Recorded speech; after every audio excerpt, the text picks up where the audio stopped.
Hello, everybody. It is me, Ramses. Don't know why I'm on a delay here. Let me see here. All right, let's see if this works. Okay. Well, hello. It is me, Ramses. Yeah. As you can tell, we're doing a collab stream today with Professor Iscariot. He's getting things ready on his end. You know, he's doing his intro and whatnot. We just had an extended conversation about stuff. But yeah, we decided we wanted to do something for a while between both of us, and kind of like the last minute, we kind of came up with the idea of just doing something together, like doing this kind of a hobby stream where you can see things on his end and also on my end as well. So if you got the time to check out his end of the stream, I would highly recommend you guys to check it out. Let me type it in here in the chat because I'm gonna be referring to this. I'm gonna be referring to it, but there's gonna be a little thing in the corner that will that was gonna show his side of the stream as well. So TV, no, off is Target. Wait, got it right. There you go. Yeah, perfect. So you want to see things on his end, but you're also going to be able to see it on my screen as well, but not as well fine as if you were to watch it, on his stream. But I also encourage everybody to like follow him as well. He's a really cool streamer. He does model kit streams. He plays a lot of game streams. He's also does like a lot of lore videos and stuff like that. He's really knowledgeable on that type of thing. So if you're interested in any of that type of thing, please give Professor Iscariot a follow. All right, let me see here. All right, so as you can tell right here, we have as you can tell that on here on the other side right here is his cam right here, and this is my cam obviously. So let me do. I forgot to do one last thing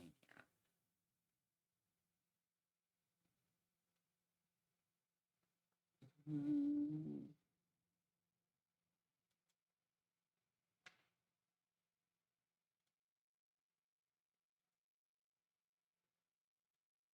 Forgot to add. Let me see if I can do one of these sources and make that into.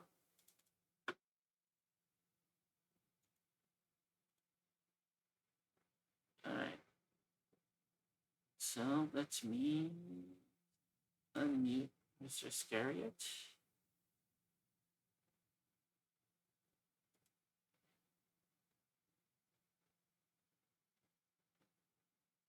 Hey, buddy. Hello, hello, There hello. we go. So, yeah. Say hi to everybody on my end. Hello. I am, for those of you that don't know, I'm Professor Iscariot, Archon of History and Folklore, and we're getting some hobby stuff done tonight, ain't we? Yes, we are. So I think I was talking to you in private that I find like all this week I've been mulling over what I wanted to do this week, and I finally figured out what I'm gonna do. We're gonna be working on this. We're gonna be working on this space.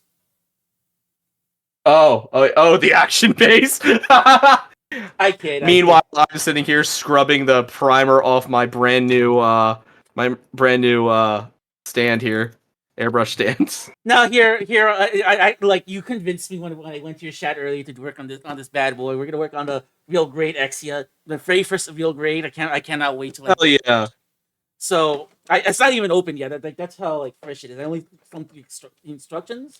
Everything's still in here, so it's like give me a few minutes while I open everything up. Usually that's how I do things here in Casa de Ramses here, in the laboratory, if you will. Yeah, you gotta sit there and make sure all the sprues are right, you know? Yeah, no. I was admiring it, but like like I have certain kits that I'm like I said like I'm gonna break open for like a special occasion, and hey, this is a special occasion. One we're teaming up, we're doing these together. It's the first time. Yeah. That's the first time I'm pretty sure that you've done something like this. This is the first time It is. one. It's the first time I've hung out with another streamer specifically on like also doing hobby stuff, and it was a really cool idea that you approached me about. Yeah, because the thing was, I was like, I've seen other streamers do it before, and there's way more professional, like, but they have better equipment and stuff like that to do it with. But um, I want, like I've said, like when like one of the difficult things I find when it comes to these hobby streams is like it has to be either one side or the other, and I want, and we were just like going back and forth as like how would that work, and well, we found a way to do it. So, but that's a different issue for later. Oh my god, Yeah, what a this is one of those things that like it was kind of a the idea. Well, you would approach me what Monday? Yeah, because I was like, I want to do Yeah, something. I want to do something on my birthday, and I know you wanted to do a. I know you do like these hobby streams. I know you always have your like Discord open and stuff like that. and I've been wanting to hang out with you anyway. So, Um.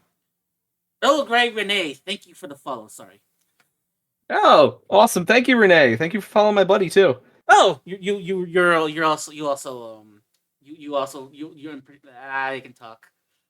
Uh, yeah, I'm pretty sure you promoted your stuff. Because I shilled for you so much before when like. I tried. But regardless, yeah, because the thing is, like, I don't have a good PC. Like, that's one of the things I hope that when we can rectify when like the new year comes in, like, at least have some good stuff to like work with. And I was rattling my brain as to like what we can do, because I really wanted to do Thanks for the something. follow. And I was rattling my brain as to like what I wanted to do, like, with what we wanted to do, because like we can play like Among Us, we can do stuff like that. Yeah. We can do all that stuff, but I wanted to do something more. I wanted to do something more, something a little bit more involved, and also something too. It's like low impact on my computer. So I figured this type of a stream would work, and like I said, I was like all like throughout the but right after I announced, I was like, what do I want to work on? Because I got so much stuff I want to work on, Oh, and dude, like I've shown you my backlog before. I have like 100 something Gunpla, and I've got thousands of gaming minis, and I had that same thought, but like this game has been like knocking on my head constantly. So I just gotcha. yeah. Yeah, so I figured, like, what's I'm pretty sure, like you have a hard end to your stream. So, so it's like, like, when like so it's like I like I doubt I'm gonna get this done before you're done. Like, 'cause I know you're Well, just gonna be. What's up? I'm actually off tomorrow, so I can go late. I normally try to, like I said, I do have kids and such, so I try to go like no real later than like near midnight or 1 my time. But like we can hang out for a while. That's fine. That's as far as I'll go. Because the thing is, like, I, that's the point I was trying to get at. Because the point I was trying to get at is like you have responsibilities. I don't. So I Mm. can. But the thing is also too. I'm looking at all this instructions for this. Like, oh my god, what It's have I gotten myself into? But at the same time too, I cannot wait. it's your first real grade, you said? That first real grade, and this is like I've Oh, never that's gonna worked. be interesting. That's why I'm like, oh my god, what have I signed myself? What have I signed myself into? But at the same time, too, I don't care. By the way, Comey sent you their regards on my stream. Hey, Comey, what up? So, Okay, well then, now I have a question for you. one, What should I paint first? what are my options? All right. So we got those Athenoi that I was building earlier. Hmm? They're elite troops. I only have 8 of the 12 build. I never got back to building them. We have the Strategos, which is the guy that I pinned up the couple pieces for. He is a faction leader. He's a general. Um, we have an Archmandrite who is the undead priest, another faction leader. Or we have oh god. All right. Or we have the Cartiads. The Cartiads are Roman statues that have been broken apart and possessed by the blood of the dead god. Oh, actually sounds badass. Oh god. And yeah, so you see the bows. It's Yeah. probably gonna be super bright because the bows are made from the blood of the dead god. Ooh. Yeah, I want to do a marble effect on them, but like I'm not super great at it. I've done it a couple times. There's a few cheat ways to do it, but I don't have. You take like a dried out baby wipe and you like spider web it and then you spray over top of it. But I yeah, You know, like you sold me on that last one. So why that don't we last one. yeah, the one with the All right, blood. I got three of them to paint. So all right, sound good. So yeah, I'm gonna get started. So I'm gonna get started actually assembling this thing, which is actually like I said, it's gonna be a lot of pieces. I doubt I'm gonna finish this on I doubt I'm gonna finish it this evening. But at the same time too, that is what I anticipated. I knew what I signed my ass. I knew what I signed my ass up when I decided this kit. I actually was sitting there thinking about I think I mentioned it to you the other day. Uh I've always there was a I don't remember who did it. It was another streamer I watched that's kind of like us that like was real big into, Gundam and like the mecha kits and stuff like that, right? Yeah. And they got one of their friends on and they got the same kit and they raced to see who could build it the best at the end. Like, but they went the whole 9 yards. The painting. Oh crap. They went the whole 9 yards. I just knocked one of my half finished models off. Oh Um, no. yeah, one of my Space Marines. It's fine. But they went the whole 9 yards. They like did the painting. They did the um uh, weathering and everything. Oh, I And that was cannot always do like a that. really cool idea to me. I don't like doing the weathering and stuff. And the painting, I will paint a Gunpla if I'm doing like a custom build. But I haven't done a custom build in ages. Mm-hmm. Um, and I don't. It's so expensive. All the custom builds I have in my head are going to require like 5 6 kits, and it's like, all right. Yeah, and the thing is, like, for example, like for me, like I don't mind doing it. That actually sounds like a good idea, but we would have to like, for example, if I proposed it to you, what I'd be doing is I'd be saying, look, we're gonna just like get these cheapo SD kits. We buy the same Yeah, one, and just like whoever can assemble it, and what we'll do is like we'll look over it first, and then we'll pre prime it. We'll prime it beforehand, and then like all we need to do is cut it out of the runners, sand it out, and then paint it afterwards. yeah. And so that would be, I think, like the best idea for us to do if you want to do something like that. Like I see those, I see, I. That's what I do. Like, if you notice, a lot of what I mainly do when I do my streams is I do a lot of SD kits, and the reason being is that one, they're cheap, and more importantly too, they're good. They're really good practice. They're really good practice like fodder. Oh yeah, 100%. And Actually, I got Lunacra a couple SD kits, because I was trying to get her to like join the hobby with me, kind of oh, thing. all right. And yeah, so I got her a bunch of the old Bear Guy kits, and then she's like, "Well, give me the SDs of your two favorite Gundams." I'm like, "All right, let's do it."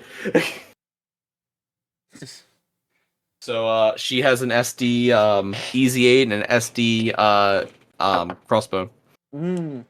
I worked recently on a. I recently, well, one of my first SD kits that I worked on was what's it called? I worked on like crossbones, but it was not the Uh, traditional crossbones. It's one of those like, cause like it's like, obviously, of course, when it comes to SD kits, you have one or two choices.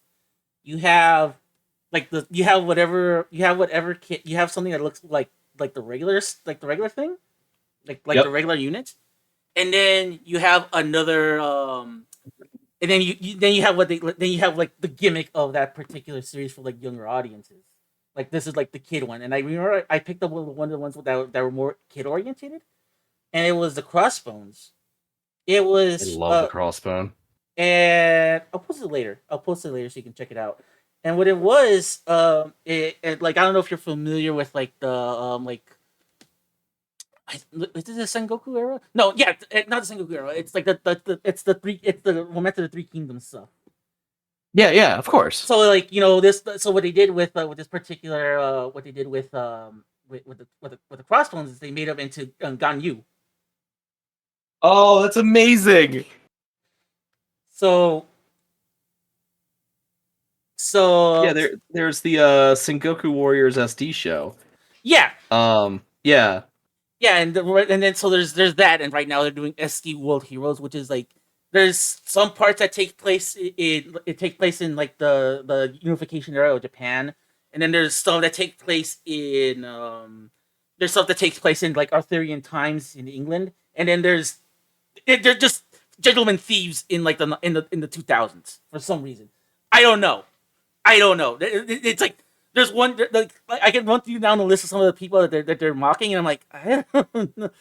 It's kind of weird, but at the same time too, it's like what I like is that they're simple, but you get a lot out of it. You get a lot out of those kits for the amount you're paying for, and Yeah, like because they're only like $10. yeah, they're like less than that, like $7 to $8, and like Yeah. those are so good, like just for like beginners, especially if you're just like straight painting. That's what I did. I just straight up just painted everything as it is.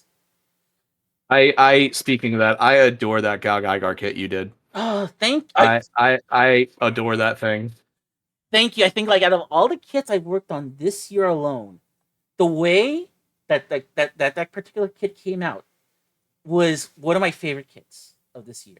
You that gold that you did was just that it was pristine, man. Bravo. Yeah, a Gold is lot. not a super hard color to paint, but it's hard to make look good. Let's put it that way. If that Yeah, makes sense. and what I did is like because like I hand paint a lot of it. What I did with a lot of the hand painting was I used a sponge. Oh, okay. That makes I sense. I used I use a makeup sponge, and what I would do is Yeah. I would paint it over like once, like paint it over, and then like to get rid Hey, of. thank you for the follow, Professor Doc. Sorry. Hey, Doc, he's the busiest man in podcasting. He's one of my guys. Oh, hey. You man. Thanks, bud. He hosts I'm a like fellow professor. yeah. So he hosts Professor Doc hosts like so many podcasts based on so many things. He was one of the inspirations for me to take up the mantle of doing a lot of the podcasts that I do now. That's So, awesome, dude. but okay, so going back to the kit, going back to the kit. Um, so what I did is like when I whenever I like 'cause in order to get rid of a lot of those lines and make it look a little bit more cleaner, was I use a makeup switch. I was looking through some like methods on how to do that because like we discussed this off stream, but I won't go too much into detail. But I was discussing that look in my living situation that I live in right now, it's very difficult for me to like have like my own like little studio where I can spray paint. Yeah.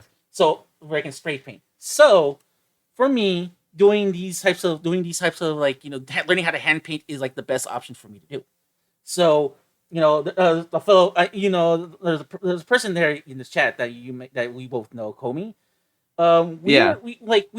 We've done a couple like IRL like meetups together where we would like paint, and I was just enamored on how they do their work, and like I just one day said I want to learn how to do that, I don't think and I've ever seen any of your work, Comey. I'd love to one day. and I might have. I just can't think of anything. and like I said, like one of the things, and for me, like I said, I don't have that much space. I don't have like a big old like a place to like work on these types of things at all. And but I do want to I did want to I do want to like take my I do want to like level up. So Yeah. I just researched the hell out of like learning how to like hand paint. Like I did as much research as I can because like I know hand painting is kind of a commonplace for like your for like model kits, like your not model kits, for like minis and stuff like that that you do. Oh yeah. There are many effects that you can only get with hand painting. There's also many effects you can only get airbrushing, but there's like ways that to mimic them that like to a person who really doesn't like the average person isn't going to look at that and go, "Oh, that was hand painted or that was airbrushed." But like there are ways to mimic both of them and make everything look really good no matter what.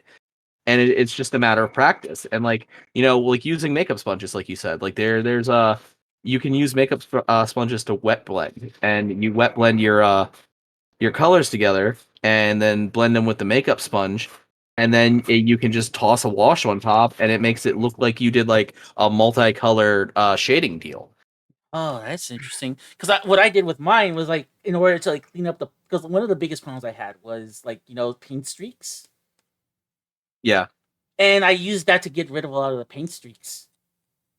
So so that actually kind of like helped a lot. That actually did help a lot in the long run. Where that helped in the long run in that when I would use that I can like paint stroke and then get rid of a lot of like those lines out of it, and it just looks a lot way more cleaner afterwards. So Well, I there's really also a way where, at least in miniature painting, there's a way where with these guys, they've got so many like twists and stuff. You push your paint lines over, and you do like 2 or 3 really thin coats, and push your paint lines into like the crevices. So when you take and wash it down, or you do whatever shading, it hides the paint lines. I'm gonna have to I'm writing notes. I'm writing notes, but at the same time too, like because the thing is like I like I said like I don't have that much I don't have that much space, so like learning how to like hand paint is like the must is like the thing for me, Yeah. and I really want to learn how to like hand paint better. That's the thing, and I felt like with the Gal Gaigar, I felt like that I felt like all the practice I've been doing because like I don't know if I don't know if you were in any of my streams, but Doing I all would right, like. Professor Doc. Hmm? Professor Doc says they're doing all right. Oh, okay, cool. Good to I hear. I watched some of it, but you were going kind of late, and I had to get to bed because I had work the next day. Oh yeah, that's why it's like only Yeah. in say. I always say it's like my streams are for the degenerates, the people that are kind of like in the trenches, because it's like. I mean, I consider myself a degenerate. Some other people might argue that, but But like I like but here's the thing, like I live in a different coast altogether, and also yeah. too like I have like I also too like I just sometimes I'm like I just don't want to like stand here. I want to just do something. So I'll just turn on a randomizer and it's like okay, we're playing this at like at 2 a.m. Definitely But deem me some of my work, basically hand paint. Hell yeah, Comey, I'd love to see that. mhm. Like I said, I don't know if you've shown me before, but I would love to see it. I always would love to see people's like work. You can that's the other thing. So I'm sorry to cut you off again, Ramses. No, you're more than Um welcome to. uh doing this kind of stuff is like you learn a lot about a person by the way that they like handle the way they paint their minis and stuff like that. Like there's um it's just the way they do things, the way they prefer to do things and stuff like that. That shows a lot about an individual. And it's one of those things that like you can, and especially if with their own style and everything. If that makes sense. Yeah. Yeah, it's like you can tell it's like someone doesn't like you can tell it like what kind of effort they'll put in from the amount from the things that they're doing itself. Yeah. Yeah, and like I All said, right. like I used to just like slapdash everything and use a paint pen, but now it's like Mm, okay, now what I do is I go through the entire rigmarole of like actually like putting primer on it, waiting like at least like I used to just wait like a day just to be safe. this is the last one I was painting. He's been sitting there for like 3 years half finished because I broke the head and I've been trying to find another cheap P Bandai so I could get a fixed head. Oh no! I Oh have it. I still have the no! head. Okay, I so still have the head. mhm. My middle child knocked it out of my hand and it broke the V fin. Okay, so this is what you want to do. This is what you want to do. You just have the other piece. No, I couldn't find it. Okay, then never mind. Because I was gonna suggest you using like Tamiya cement. Yeah. Set it for Oh, like. I got that. So you would you do? You just set I it got and that then. right there. Yeah, That but exact same bottle. yeah. So this stuff has become a lifesaver for me. This stuff has become Oh, a hell life. yeah. This stuff has like ever since they told me how to use this properly, this stuff has become a lifesaver for me when it comes to like Well, model kits. this head's getting saved for a custom build. Mm. I So don't what think you you want? did, but So you definitely share. Yeah. so I was gonna say another thing you could try doing is with milliput. Oh yeah. So, and that's one of the things I want to start. That's one of the other things I want to start doing like next year is like start working with milliput with like different things because I'm insane and like I want to start like I want to like learn how to do different things altogether. Like I want to like There you go. yeah. So what you do is you just make the shape and then you're all set. Yeah. So it's like that. It's actually pretty. I Go on. I've been a wargamer for 24 years. I'm very familiar with Milliput and green stuff. See, that's my next goal. That was actually going to be my next thing I was going to talk about was like one of the now that I kind of like feel a little bit more confident in my skills in with like gunpla and stuff like that. I want to take my things to the next level. I want to start doing miniatures. I want to start like working on like miniatures and like Uh, uh, where is it? and I was gonna ask you like what would you suggest someone like me that has like no experience where to start? Well, that depends. I mean, obviously, you don't want to buy like a centerpiece model. Um, like you've seen. I've shown you my Fallen Divinity, right? The giant thing here Yeah. that I got for this game. Like that's $140 model. Like you don't want to start with something like that. But like this guy here, he was $20. Okay. And look at the amount of detail you got on him. You know, obviously you probably can't because it's in white right now, and my light is bright as hell. No, Which I I can see some of the details. yeah.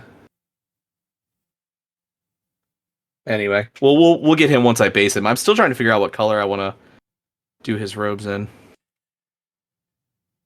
But or you could do like well you're like a Marvel guy, right? Oh yeah. Yeah. Hold up. Who's your favorite character? I've always liked Captain America. Okay.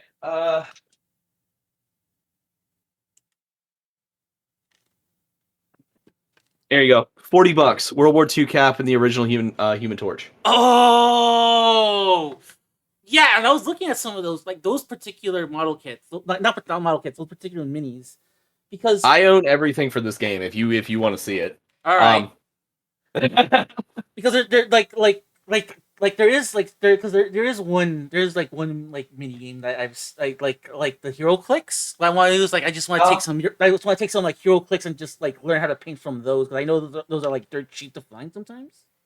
oh yeah, but there's also a lot that are worth a lot of money now. Mm-hmm. Yeah, no. The Crisis Protocol though that they're actively releasing, the it's that box there is $39.99 MSRP, and you Mm-hmm. get both those models in there. So like, and they're um, I don't. Here's a Koye. Okay. Like Let me that's how see. big she is. Oh, that's actually pretty good. That's actually a pretty good size. Yeah, yeah. So like, compare. Here's I just broke that sword. Um, You didn't like see anything, there they are folks. compared to the guy. Yeah, there they are compared to the guys I had earlier. Yeah, like they're pretty sizable. All right, I'll look into that. I will look into that because the thing is, like I really want to I really want to step up my painting skills. And I felt like after doing the Gal Gaigar, I felt like I got a little bit more confidence in doing a little bit something going taking it to the next level.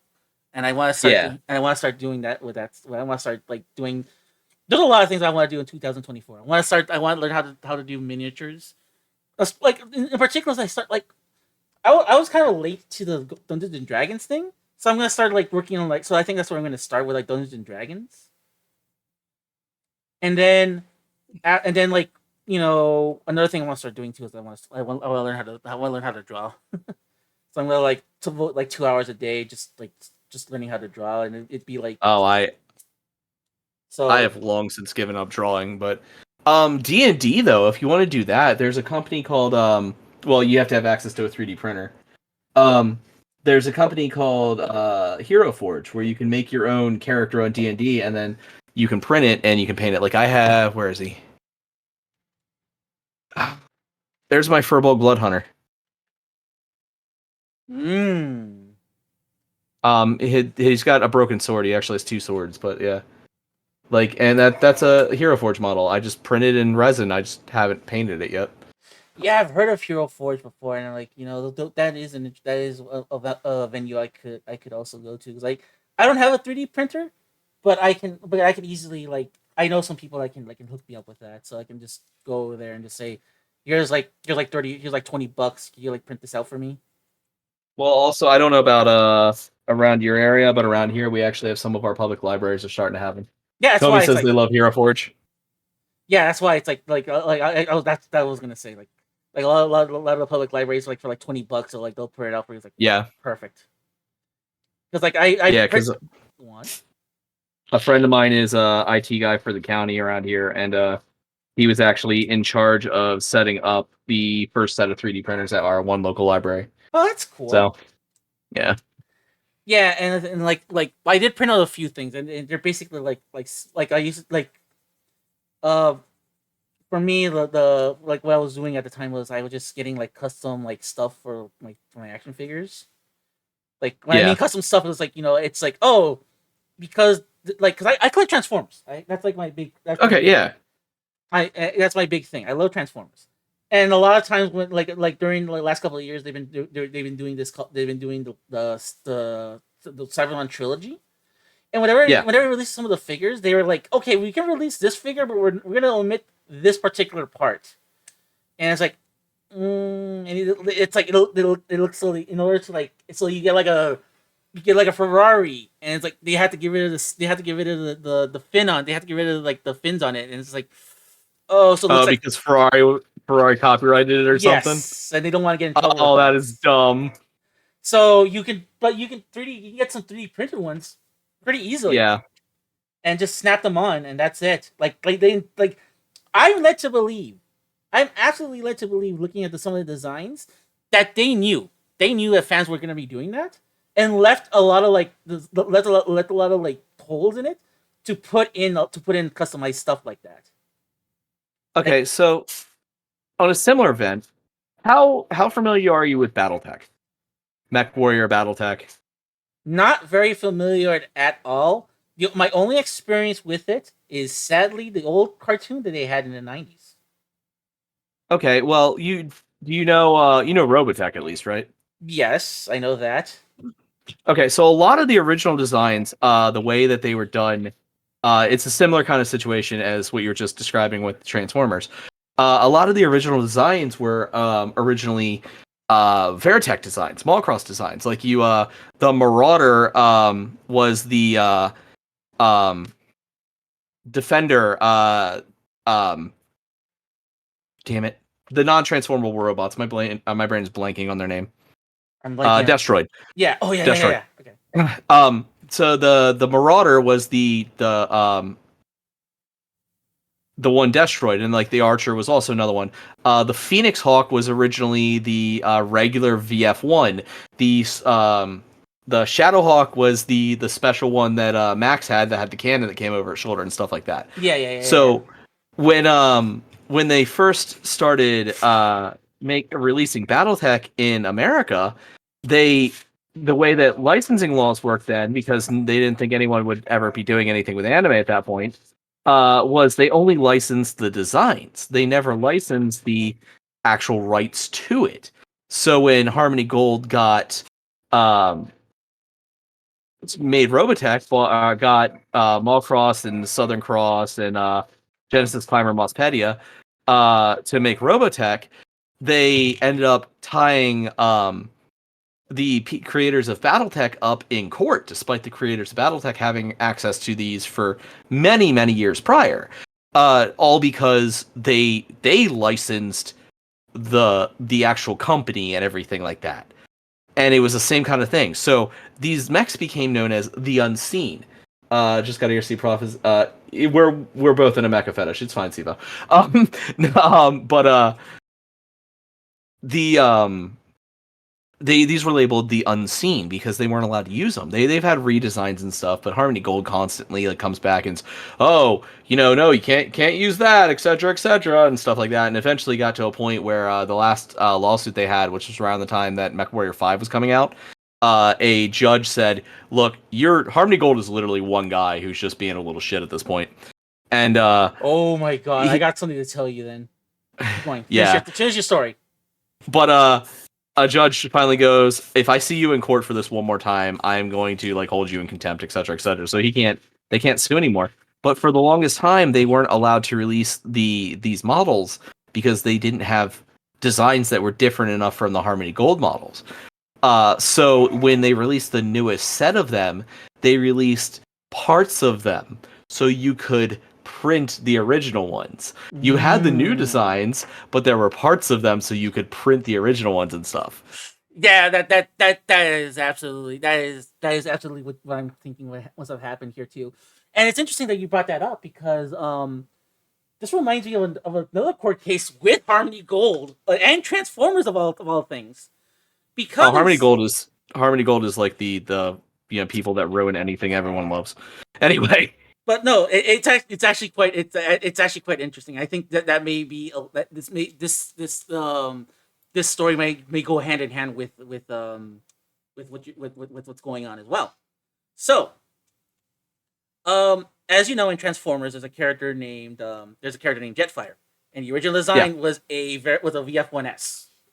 You know, Roy yeah. Folkers, just the one like top 10 designs in my opinion. Just chef's kiss. That's I saw a Camaro drive past me on the road the other day that had all of the stickers of the VF1 on it.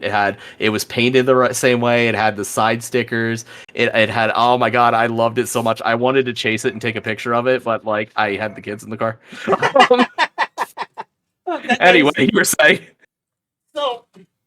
What they were doing is that one of the things that they did was at San Diego Comic Con. What they did was they had they were releasing these specialized versions of some of those characters from Transformers as GI Joe units. So what they did was they converted the Sky Striker they converted the Sky Striker into Jetfire. That's amazing. However, Harmony however, Gold. And then Harmony Gold attacked. Harmony Cold Gaming is like, what are you doing?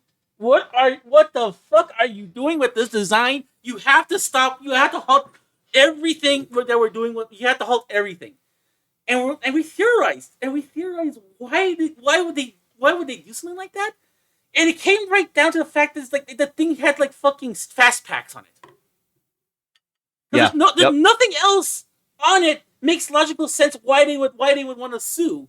But then because like okay, why like they can't No. sue because of the plane because that's the plane company. Yeah. They can't sue because of the colors because those colors don't belong. Like who the fuck wants to sue about colors? But Oh, they would. They would. okay, then never mind. And that's how. But we kind of theorized at the end of the day, it's like it's gotta be the fucking fast packs. It's gotta be the fucking fast packs on the that they put on top of it. That must have been like, no, we're done. And it's like, okay, cool. And they took it to court, So and I'm very sure that's what must have happened. Like, are you really having this argument? Really? No. We're giving it to Hasbro. Screw this. So the Archer, well, I mean, he fought Hasbro. That's his problem there. Um, Yep. that's one of the fights. That's like fighting Disney. Mm-hmm. So the Archer, one of my second favorite battle mech, is I'm not reading that out loud, Siva. But Archer, my second favorite battle mech is based on it's the Defender, the Destroyed the Defender. Yes. And they when they did the Mech Warrior 4-pack that had the Archer release in it, because the Archer is like one of the most commonly piloted mechs in Mech Warrior. It's like if you have a character that's supposed to be like a tactical badass, they're gonna be in an Archer 9 times out of 10, right? I mean, James Wolfe, who is like arguably one of the best characters in the entire franchise, and et cetera, et cetera. They pretty much all piloted Archers. And they changed it. They genuinely changed it to where anyone that did not know like about its origins would have never seen the Defender in it. Well, in the court case for that, they literally broke it down line by line about they tried to sue them individually for every line that mimicked the Defender. So Wow. the colors are genuinely a possibility for what they were going after. When I say these guys had nothing but like spite time on their hands, they have nothing but spite times on their hands, Yeah, dude. that sounds about right because like like what else can what else can they do right now with Macross? What else can they do with Well, like they can't. They've been blocking the release of Macross stuff in the United States since like the mid '90s. Yeah. The last dubbed Macross we had was what Plus, Yes. and that was like a fight. Mm-hmm. And it's like and Hours. yeah, I yeah. don't. What? No, my buddy's calling me coward because I'm not reading his message out loud. Oh no. Oh,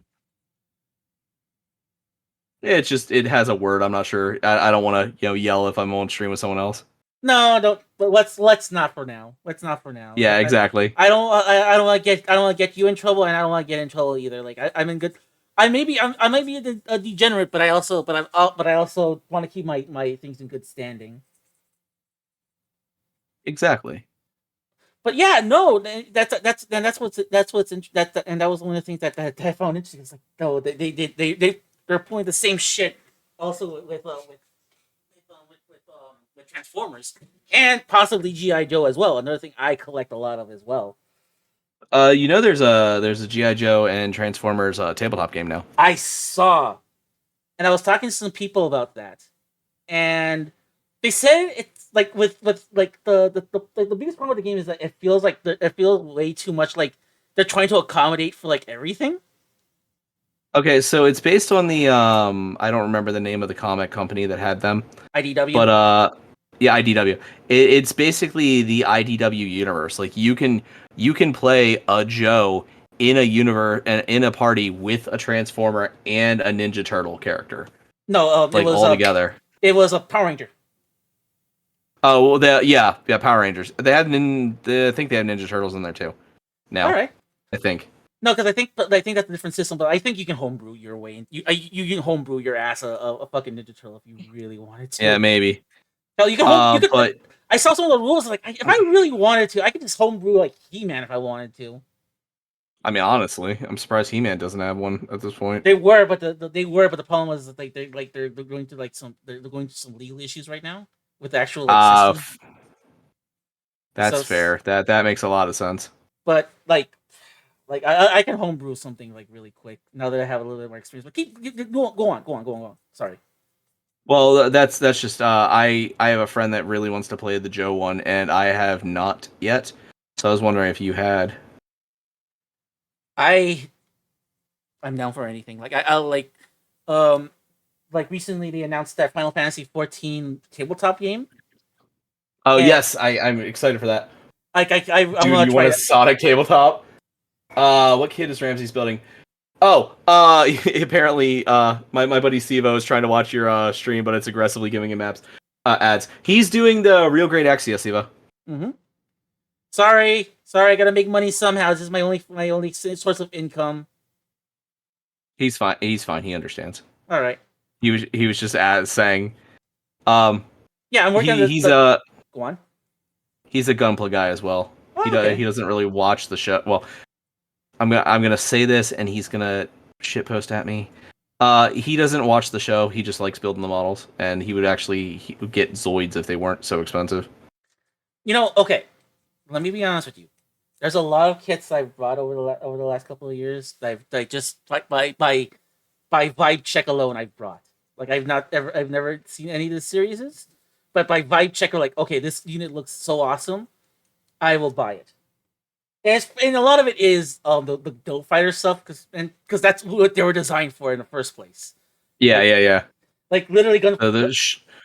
The show is a cartoon or a advertisement for the kits. Yeah, and So basically, what I saw some of it, but like it hasn't really like it's not really my favorite. But I'd be like, I like this unit. I like this unit a lot. I will buy this unit, even though I have like no real attachment to the series itself. So it's like, I don't think I've done that actually. Trying to think. Oh, go ahead. I'm sorry. I was no, just that's thinking actually out loud. that's actually my final. That's actually my thoughts actually. Uh, But I don't think I've ever done that. I think every kid I own, I've seen the series of.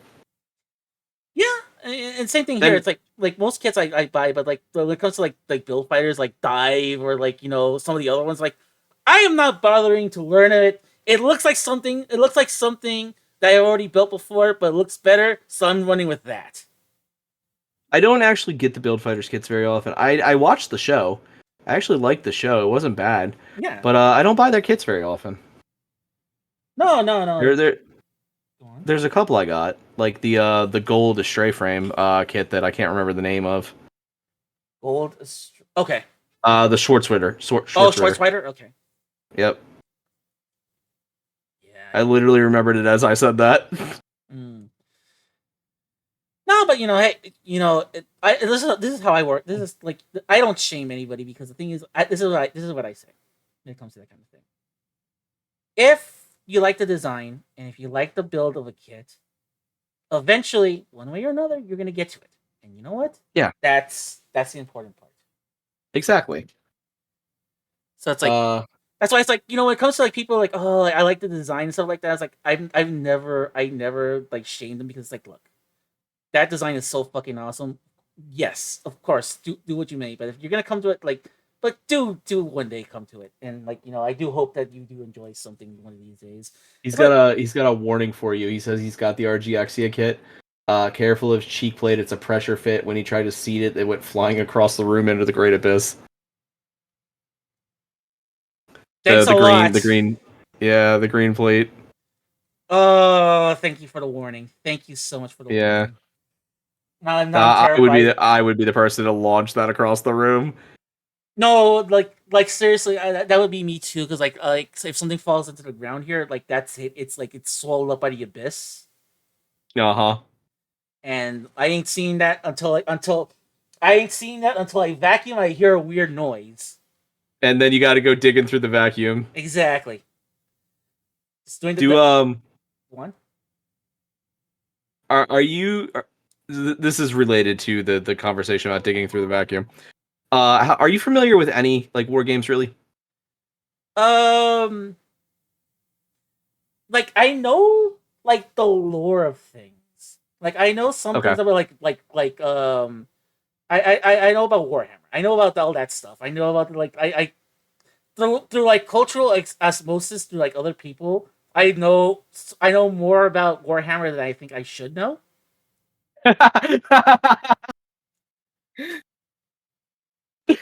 Such a tiny piece, didn't even bother trying to find it. He says. Oh god. Thanks for the warning. Um, there's this game I adore. Not unfortunately, it's not very popular in my area anymore, and but it's called Malifaux. Um, I've talked about it a couple times on my stream. I think while you were there. But it's a Victorian era steampunk western with Lovecraftian bent, right? You have my The, attention. yeah, it's okay. So I'll give you a quick rundown. Well, here first of all, Malifaux was notorious in second edition when they first started doing the plastics for like weirdly unnecessary tiny pieces. To one of the masters, his name is Jan Lo. Mhm. So I own everything that was out for the game at the close of second edition. I haven't bought a lot in third edition yet, mostly because, like I said, there's not a lot of people that play in the area, and I don't really have time to get out and try to find go to other game stores to try to find games. But one of I played primarily the Undead faction because I primarily play the Undead faction in almost every game I play. Mm-hmm. And one of the masters is this really, really old Chinese guy named Yan Lo. Okay. And he looks like crap, what's his name? The old kung fu master from That's helpful. I know. He's like the stereotypical old kung fu master with the long beard and everything like that. Yeah. But his whole thing is he summons his ancestral spirits back to do a fighting for him, Mm-hmm. and that's like his whole thing. He's a spirit medium, Okay. and but his mouth and his beard were separate pieces. Whoa. So and this character model he's on a 30. Where is my closest Malifaux model? Hold on a second. That's fine. Take your time. He is actually Chinese, Sivo. Shut up.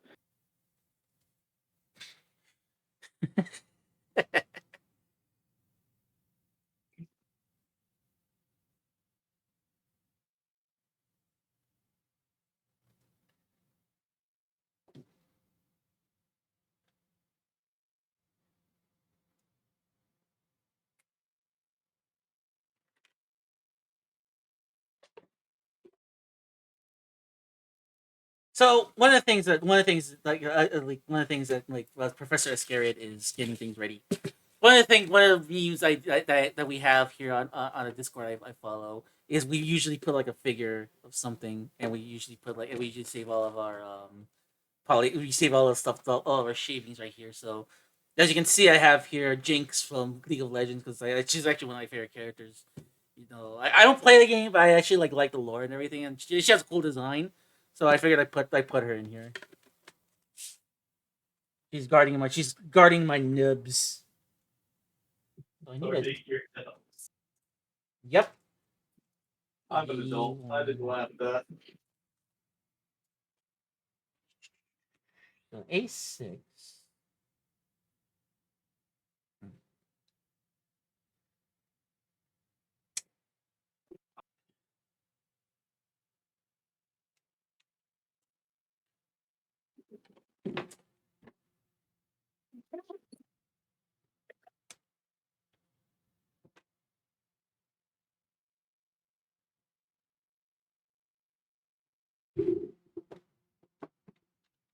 Okay. So here's another character that's on the same size base as him. Okay. And his mouth and beard were a separate piece. Mmm. Now that Molly is the same, her model is the same height as his. This is she's an undead reporter. She's basically Harley Quinn Okay. of this universe. But yeah. So imagine trying to put that mouth and beard on there. I believe it'll be like a nightmare. Yeah, This is already looking like a nightmare as is. You want to see another one of the models? Yeah, go That's for an it. undead That's an undead Chihuahua. Love it. That's an undead Chihuahua. That is a legitimately a model that I painted for this game. Let's see here. I got a message here. Servo says, "Oh wait, I did that too. LMAO, giant dark nibs. I thought I was the only one who did that. Forbidden sprinkles. Yep. Yeah, he has a bucket of nibs. Yeah, I was just showing that like on mine, I have a figure inside of it. Because like I don't know, I think I know the joke, but I'm not gonna say the joke out loud because I'm pretty sure like I want to be in good standings with like with Twitch and stuff like that. So no. I don't know. I was told to start saying more unhinged shit on stream, but I don't think I can. Me neither. Even like here's the thing. I won't disclose my age, but I'm at the point where it's like, look, I'll leave the unhinged bullshit to other people. It's one of those. It's more one of those things that I say unhinged bullshit just like when I'm out hanging out with my friends, just trying to catch them off guard. But like I can't do it while I'm on stream for some reason. I just can't bring myself to do it. Yeah, and the thing is with me, it's like I like when it comes to like saying weird stuff. It's like it's not that I don't want to. It's just like, what's the use? Like I like workshopping my weirdness. Also, weirdness happens like right on the fly. Like It's organic, yeah. Yeah, you cannot force it out because then you start to look like then you start to look like a dweeb. That's what I happened. know you have. I know you have no shame, Sivo. Sivo is one of my best friends, like IRL. Yeah, they're in my chat right now. Embrace the Yeah, degeneracy. I yeah, very good dude. I would, but I don't want to like. But I kind of want to save my energy for when it really matters. So,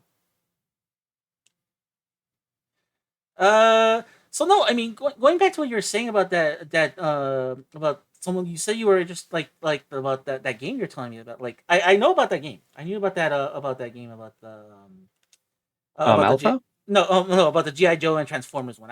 Oh, okay, okay. I have my ear on everything, so like I absolutely knew like what was going on. But yeah, I mean, I knew I was talking to some friends of mine who do a lot of that stuff, and they said like it's a fine game. Oh my god, it's on my foot. You might see my head. Okay, there it is. Um, like the problem is like I think from what I heard is like there's a lot of house ruling with the game that you're gonna be needing to do. Yeah, that's what I've been told as well.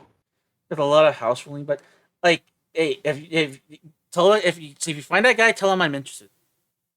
Okay. The thing is like I'm willing. Like the point I was gonna get way before that was, I'm always like when it comes to role playing games, I like to be well versed with all the mechanics, like different things. Like Yeah. I don't want to be just pigeonholed into D20. Well, yeah, because if you know more, then you know how to branch out, and you know what you can work with in other systems and stuff. So, like, if you come up with a setting, that you want, it work. Well, this will work better when you're doing it with storyteller and stuff like that. Yeah, so that's why it's like one of the things where it's like I would like to because like again I love I love all those franchises and like I love some of the concepts that they have because it's like again you're talking to a guy who grew up with that type of stuff. You're talking to a guy who still collects all that stuff, and for me to actually like have some sort One of of these story, days, play a tabletop RPG. Sorry, I was just reading chat. that's fine. let's see what my chat's saying. Uh, you need to have at least be a little weird. I try. I try. I'm one of those types of people, Doc, that I like I'm one of those types of people that volleyball that likes to play like volleyball with people. Where it's like I work off other people better than I do by myself. This is why having a lot. That's why like way I'm way more active now when I'm with Iscariot than I would like by myself. Yo, same though. It's way easier to just keep the chatter going when you got someone to bounce off. Mm-hmm. Yeah, and it's like like and that happens all the time. It's like and this is why like I don't want to be like oh my god you guys have to keep on being here. But it's like one of the things where it's like one of the things is like a lot of times especially when I'm working on these kits is that I do is I just have like I just have my tablet here on the side and I just turn that on and turn on a podcast and just listen to that. And if someone says something in the chat, I'll say something. And then like what I'll do too is I'll have like music playing and it's like whatever, like Yeah, I normally have. Oh, good. no, I was just gonna say like usually I would have that playing while on the side where no one can listen to all the degenerate shit I'm listening to on a podcast. They like I'm listening to that. So I mean, I listen to like a lot of. I don't know if you're familiar with them, but Last Podcast on the Left. yes, I've heard familiar with them. Okay, I listen to them like religiously. Um, so I would be like sitting here with either like an audiobook or that going. Like when I'm painting, not on stream, I either have like an anime going in the background because basically my painting stuff I was kind of describing to you before.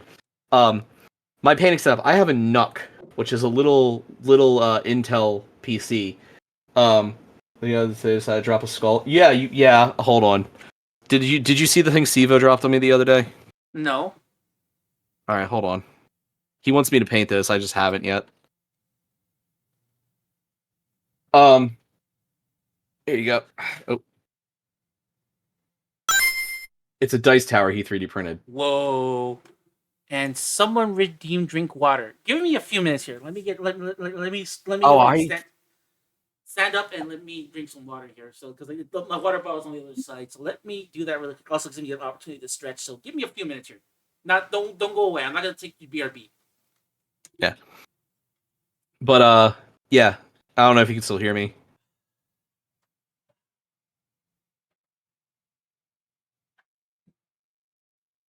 I don't know how I want to do this. Because that's the base colors there. I think I know how we're gonna do this. Alright.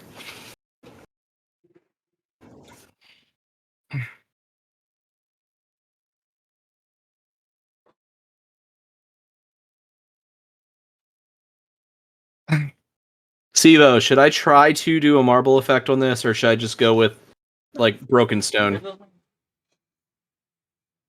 Because marble effects are a pain in the ass. Ah, all right. I'm back. Yeah, what exactly are they? They are statues that are statues possessed by the blood of a dead god and turned into archers. For the purple stuff is the blood of the dead god controlling them. Ooh, yeah, that sounds metal. That is absolutely metal. So in this setting, basically, you had the primordial gods. The primordial gods, it's kind of like a um, like Greek mythology kind of way, Mm-hmm. where the primordial gods were, dickheads, Yeah, of and they course. were, yeah, of course. I mean, that's pretty much all religions, to be honest. Mm-hmm. And for those of you that don't know in Ramsey's chat, hi, I do actually have an anthropological religion degree. Um, And but you're talking to a guy who hosts a podcast about that primarily about that type of thing. So it's like you saying, yeah, yeah, Dick, yeah, that checks out. yeah, but it's true for most religions actually. Like Mhm. there a lot of them have that style of the primordial god and etc. And then his children, one of them betrays the primordials. Like that is a very common story in mythology. Well, same kind of thing here. So the three gods basically create this world called Ea, and they rule over it. Um, what are we found out the side banter can work really well with your paint streams since oh yeah, that's what I was saying actually. It was it's been helping my paint streams because otherwise I just kind of sit here with music on and don't really pay attention. But like I've been sitting in the Discord where and you could jump in too whenever you want to as well. Um and people can just like jump in and chat and stuff, and like we just got the side banter, so it's kind of like just hanging out, kind of like I made the joke about it's my own podcast about nothing at this point, but it's not a podcast. But anyway, what I was saying was so these gods overthrow the primordial gods and they lock them away. Well, Halza, the god of humanity and the neutral of the three, because it was like the god of life, the god of war, and the god of humanity, becomes semi-mortal. He's still immortal. He is still immortal. Still like a deity, can't die, but he wants to be worshipped and ruled. So he goes and creates what they call the Old Dominion. It becomes a god king.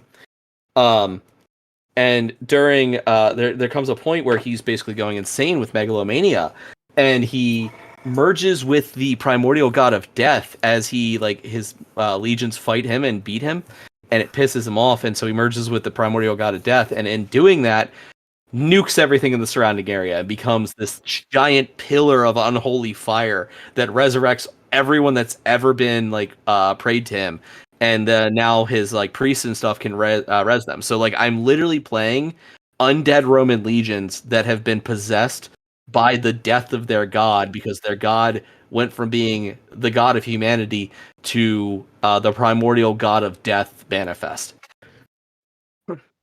Oh wow, that's a Yeah. yeah. It's like, oh, by the way, yeah, by the way, I'll just like, by the way, you switch gods. We switch gods by you. We switch gods now. Yeah, instead now you're praying to the god of death. Son of a Oh biscuit. yeah. Oh yeah. So like, I don't have any of them built, but like the regular legionaries, they're literally zombies. The soldiers and stuff. So like a strategos, if you look at Roman legions, you had the collegia had multiple, because I also have a history. The Collegia had multiple levels of training. So you had an Optio, which an Optio was like a squad leader. That was like your junior officers. You had a Ziliarch, which Ziliarchs were like lieutenants and stuff. Then you had Strategos, which Strategos would lead an entire legion, and then there was one or two higher than that as well. So the higher the rank they have, though, the more of themselves they come back with. So like the Athenoi, these guys that I was building earlier, these are royal. These were like royal guards. These were like royal wardens. They were the precursors to the Praetorians. They're based on the actual models are based on the Ottoman immortals, which did have some that worked with the Romans. But they all more or less are themselves. The Strategos, the Zillarch, the Optios all come back straight up themselves. The priest, the Archimandrite here, the Archimandrite never died. He is basically a necromancer. He's dead now, but he's dead because his worship killed him. But he's so faithful to Halzia still that he stayed alive. And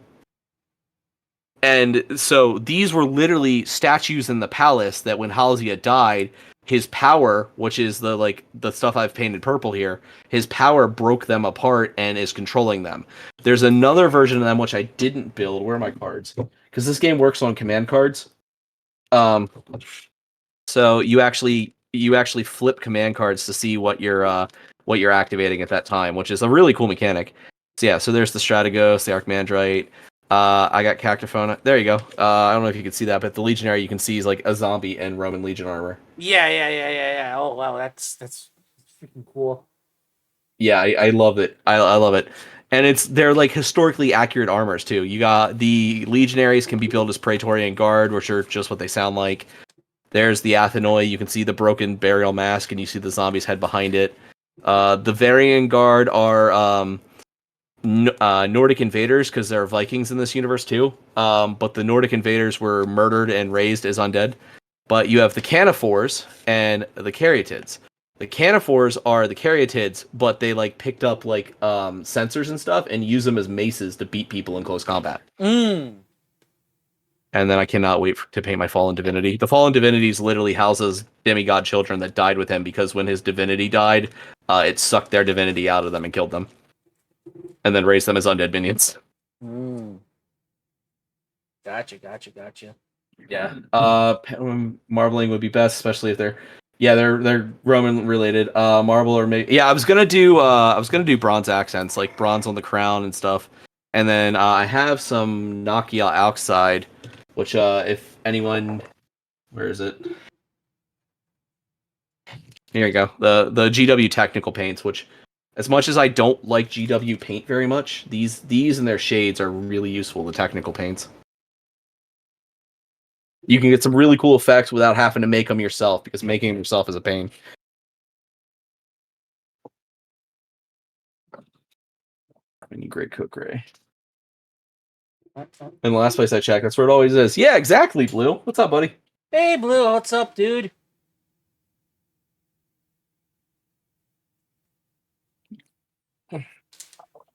Yeah, no, I cannot wait to try this game out though. It's like it's like super interesting just from the everything I've read about it. Everything I've read from it so far. Yeah, like I said, I wasn't really much of like I thing is, okay. I have I have when it came to like tabletop games, I grew up in a place of the world that didn't have like access to a lot of that type of stuff. Mm-hmm. So I was kind of like I knew some of the stuff through like cultural osmosis and stuff like that. Like I knew about Dungeons and Dragons, like I used to watch the cartoon all the time of Dungeons and Dragons.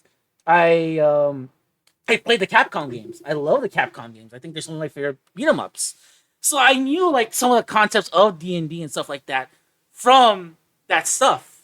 And it wasn't until like a year or two before the pandemic hit that I started playing the game. That I started learning. That I actually sat down and actually learned to play the game itself. So I never really had I never really had experience with role playing games. So this is all is fascinating to me because it's like it seems like because it feels like a part of it seems like a part that I missed out on, and that I should have been part of it from the very beginning. And I'm always so interested in hearing like these different systems and different games and stuff like that. I told actually the story of how I got started in role playing games earlier today. Mm. I don't know if you were there for that. Um, the uncle that got me into Gundam actually. So my dad is he's a truck driver by trade and everything, but like he was a very closet like nerd, and he grew up in like the 70s and 80s. Because like I you know I haven't tried to hide. I'm a product of a teenage like situation.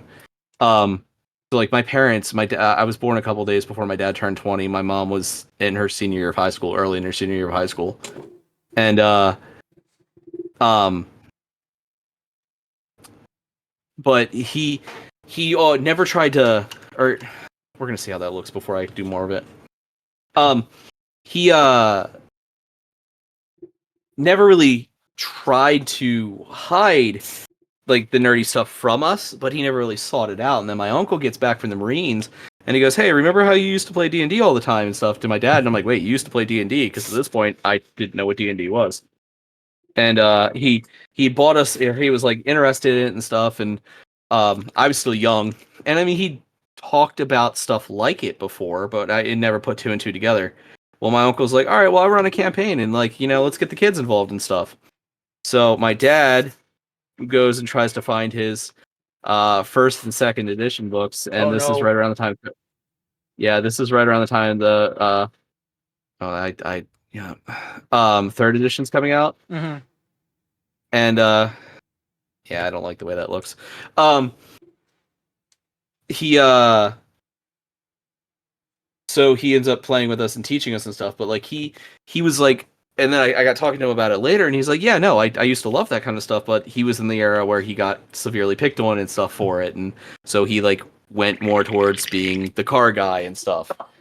And just in general, like he grew up in the southeast, so like all that stuff in the 70s and 80s, Mm-hmm. and but he was always very supportive of all of us doing it and everything. So like as soon as we did that, at that point I was already playing the Pokemon TCG, and for my 6th birthday he got me a starter deck for Magic.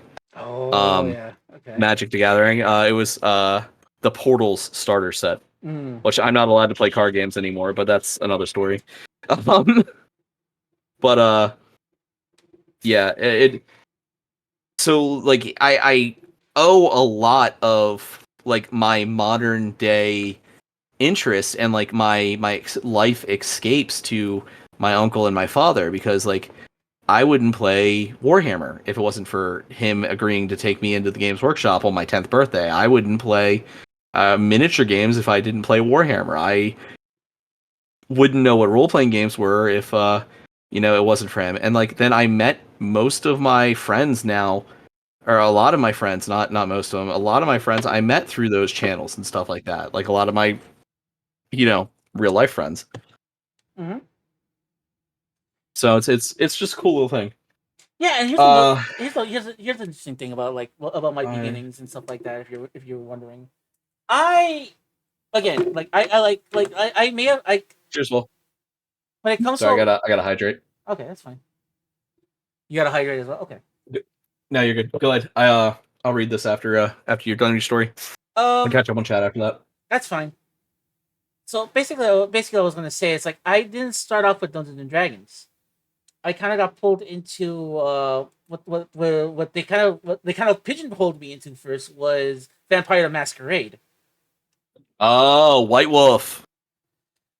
and it's like it didn't click on me.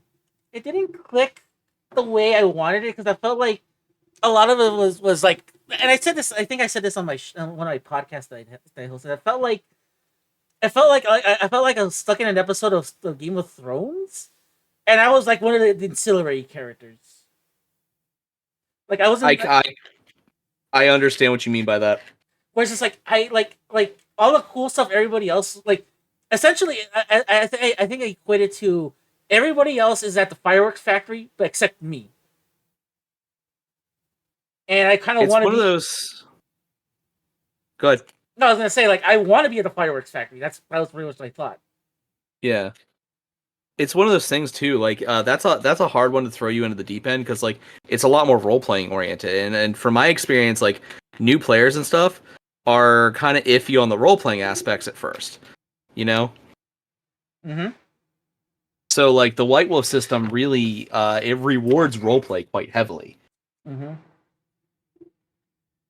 White Wolf systems can feel weird. True. Hold on, let me capture on chat real quick.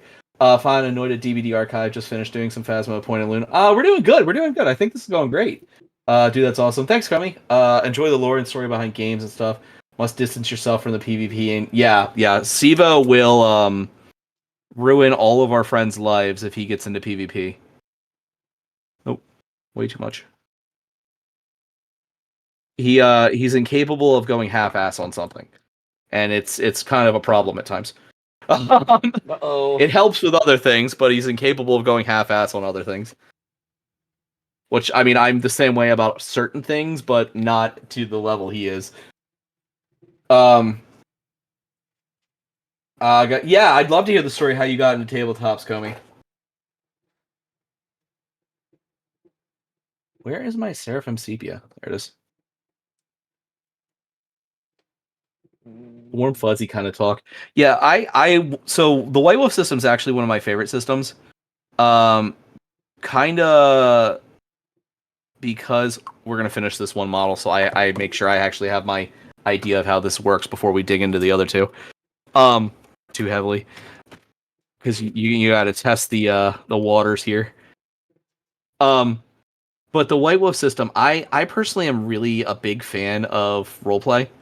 Like in the as like you define your character that way, you know, like you're a yeah, okay, you're this badass werewolf creature, but what are you gonna be? How did you get here? Like what were you before this? What were you? You know, where were you raised? Where were you this? And it matters. It in other systems that stuff stops mattering very quickly. Where in the White Wolf system, it's like, okay, that's cool. This matters. Now you get to act like this is where you came from. You get to learn. You get to your character adjusts and grows. It's not, and other systems are capable of it, but it's not. The White Wolf system, it's rules because you get extra dice for role playing properly, and I've always really appreciated that about the White Wolf system. So like, it's one of my favorite systems to play in DM. And it's also happens to be where Exalted and Scion are, which are two of my favorite games. I wonder why. Because like Scion is it's jokingly Percy Jackson the tabletop game because that's kind of the plot of it. All right. In fact, there is even a semi-official setting that puts you in a Percy Jackson style area. It's not officially official because they don't have the license, but one of the devs that is a fan of the Percy Jackson series created it, and basically as a setting for his own personal game. And you can just homebrew your ass to do whatever you want. Oh yeah, Just like that's a beauty of like when it comes to like a very flexible system like because I will say this when it comes to like White Wolf system and stuff like that, like yeah, like I like it's really more role playing oriented.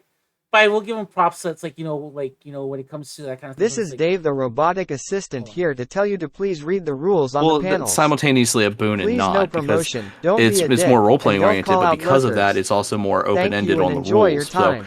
you have a lot more dumb things that can happen with the rules that you need to buckle down on, but like also it gives you so much more freedom, and I personally that's what I like about them.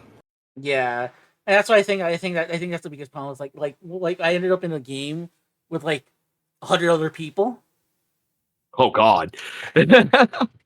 So if it was more interpersonal, like if it was more interpersonal, maybe I'd be a little bit more warm to it. But that was like the I guess that's why I didn't. That's why my first experiences with a role playing game wasn't as pleasant because they kind of like threw me kind of deep end of like one of these like mega games, and Yeah, just yeah, like that'll do it.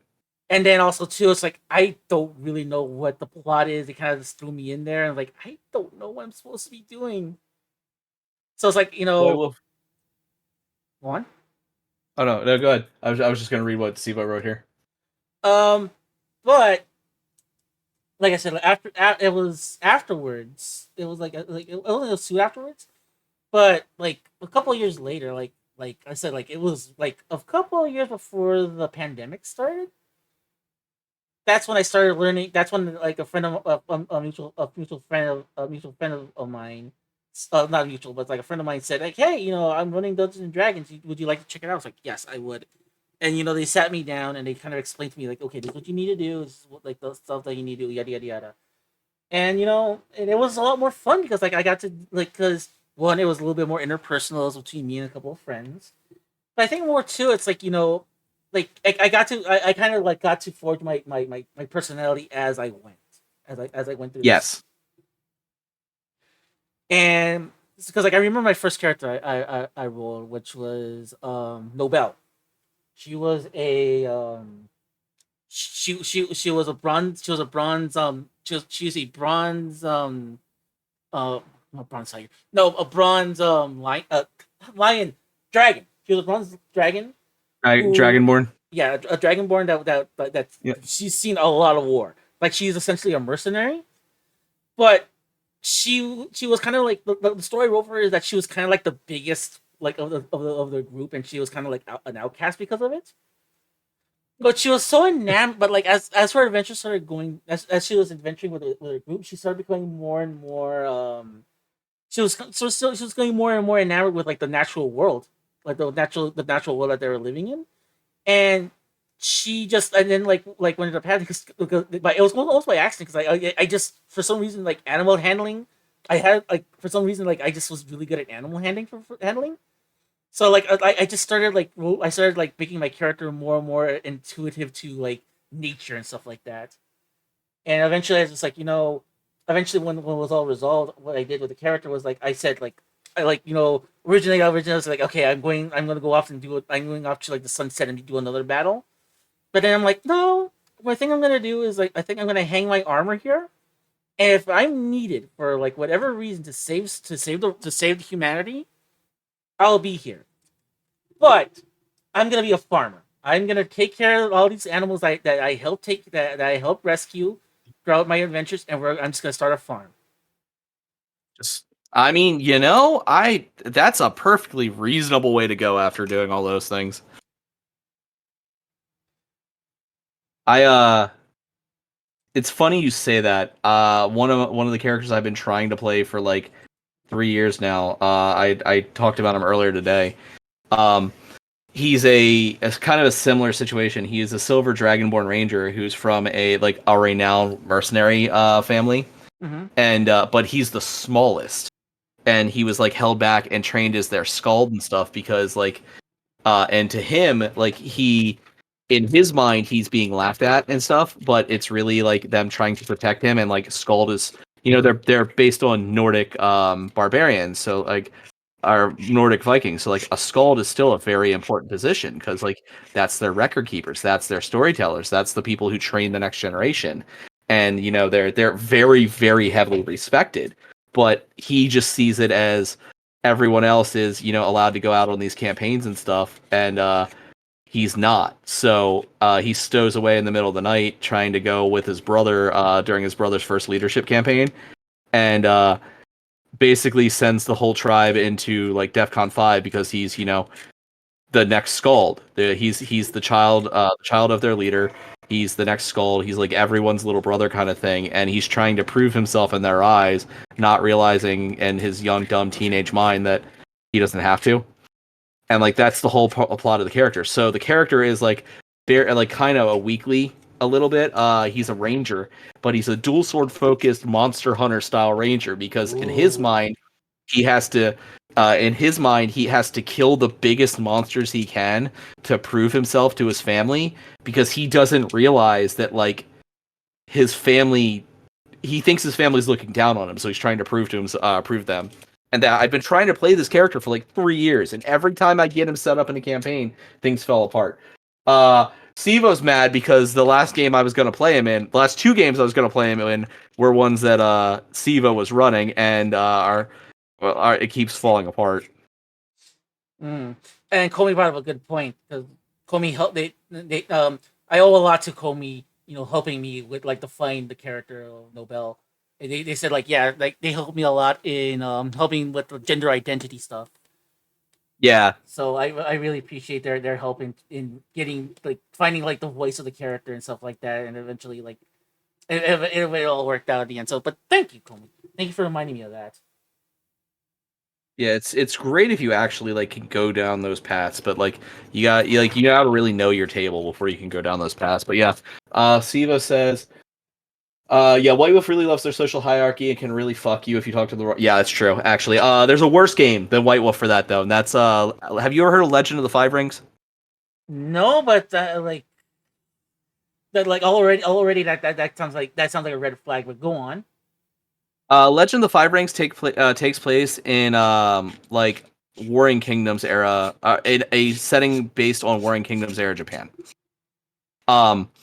Legitimately, you can be executed for not talking to like clan leaders and stuff properly by the rules. If you fail a social cue roll, you can actually, one of your the random things that can happen to you is that you've pissed off the lord and they have you executed, because it's based on feudal Japan.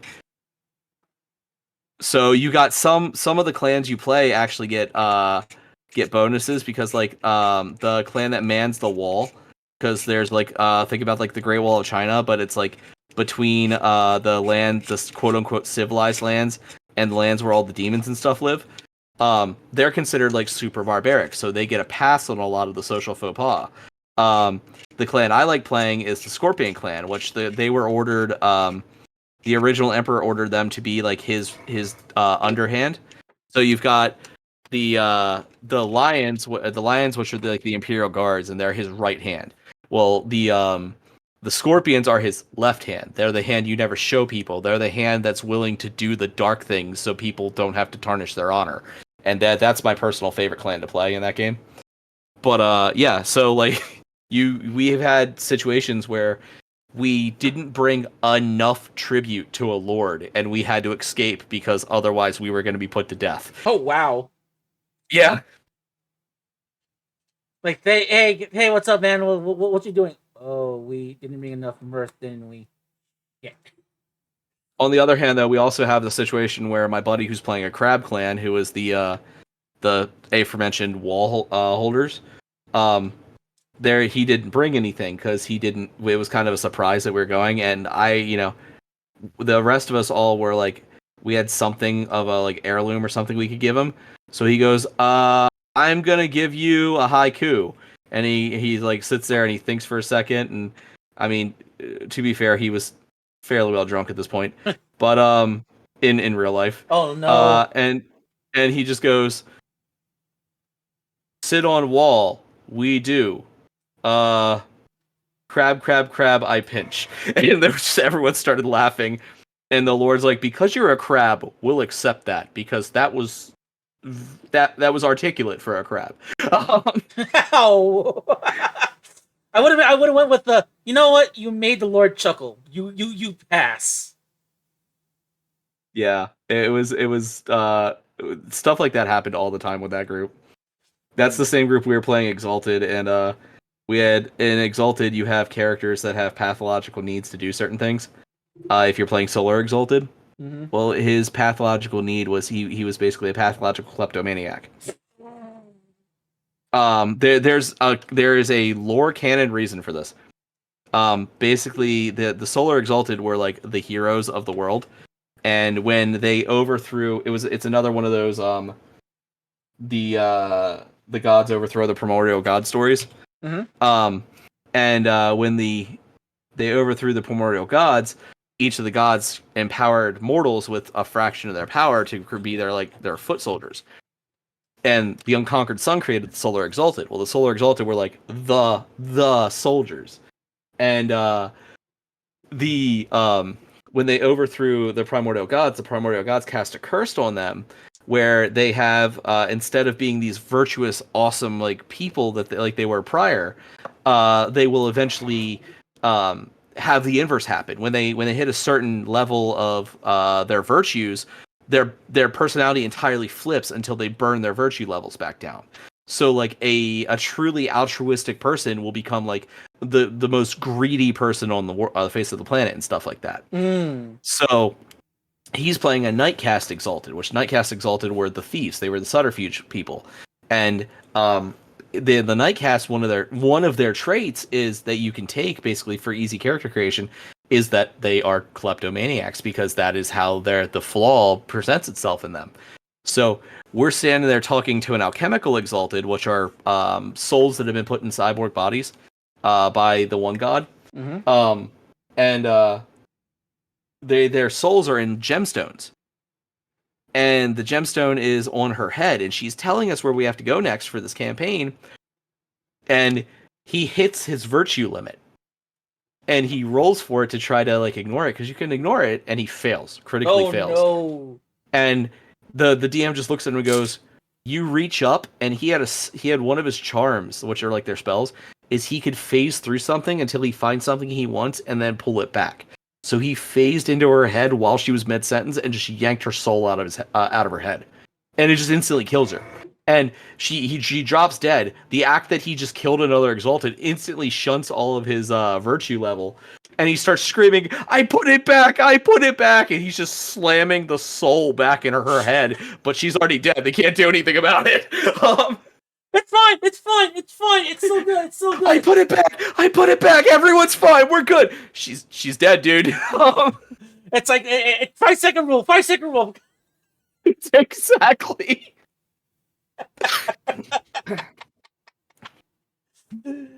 It's so good. It's so good. Anyways. Sorry, I'm cutting some pieces here. No, you're good. I'm waiting for this.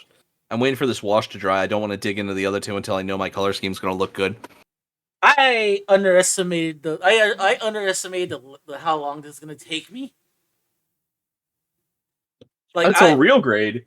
Yeah, I thought I thought I at least get like one of the legs done by now, but no, I'm like not even halfway done yet.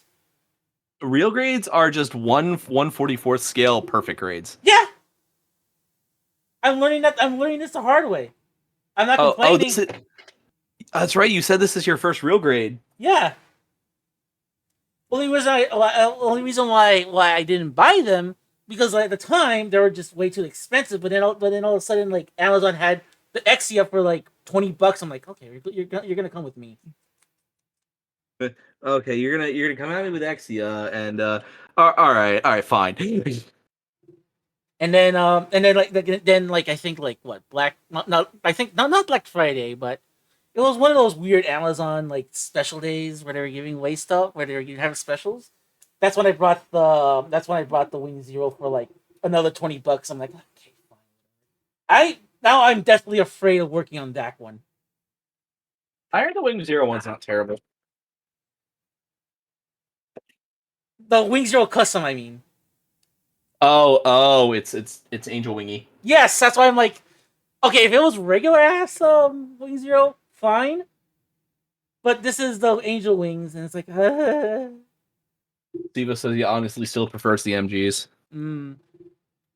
Yeah, I would too if I had the choice. But I'm not complaining either. I'm just like, I'm more along the lines of like, wow, I'm not even like, it's like 8:00 here, and like I kind of want to wrap it up like around 9, and like I'm still not done yet with the I'm not even still done yet with the leg. What color should I wash this purple in? Green or blue? Tommy says here, God, I miss my half-elf paladin so much. I really miss Furion. Yeah, that was a cool character. That was cool. Full disclosure, and me and Comey, we played a lot. We Tomy was part of our was part of the group for a little bit. Hmm. So like they know a little bit what went down and stuff like that. And like I said, they helped me a lot when it came to like my character, like honing it in with like the like how they did it, how they how to make it work and stuff like that. Professor Doc says I still have the real grade GPO 1. I still haven't tried to build it. Siva just says he also has the RG Wing Zero. It's not bad. It's a pain in the ass to pose. In the iconic Buster Cannon pose, though. Yeah, well, that's always a pain in the ass. Mm-hmm. That's a To pose. that's a universal constant for all like for all like Wing Zero kits. I don't know why he didn't Yeah. send this piece down. I I guess that's another reason why I'm taking longer than usual with this because like I'm actually putting the effort and like sanding down the nubs. And I then have to make it look good. not only am I sanding down the nubs, but I'm also polishing it so I can get rid of the nubs. I going back to the D&D thing, and Blue's gonna give me crap about this. I don't know if he's still here. I keep saying, and it's one of those things like I want to do. I really do. I just don't have the time to plan for it. Get like a group of like streamers together and like run like maybe a couple one shots or something. I know Blue's never got a chance to play or anything like that. Um, and it's one of those like I want to do it, but like also the problem with like a lot of games like D&D and stuff is you don't want to tell people no, but also it works so much better in groups like 5 or less. Like over that, just it gets too much a lot of times. Mm-hmm. I will agree on that. I will agree because like you know that's why I think that's why I think the sweet spot when it comes to a lot of it is like five or like 3 or 4. 5, it's like okay that I think that's enough.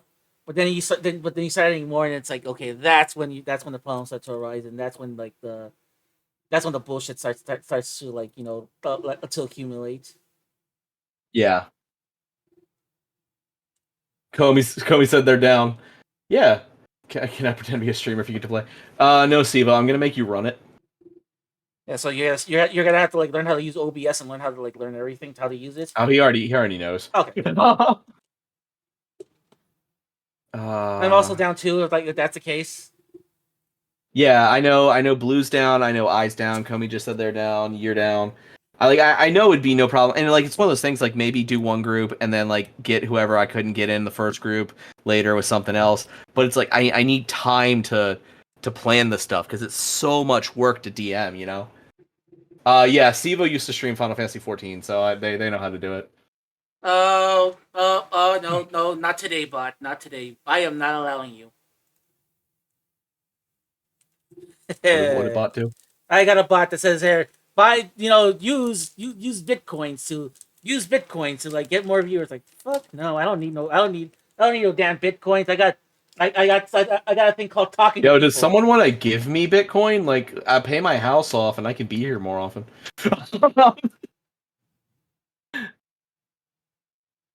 Okay, now I'm so mad.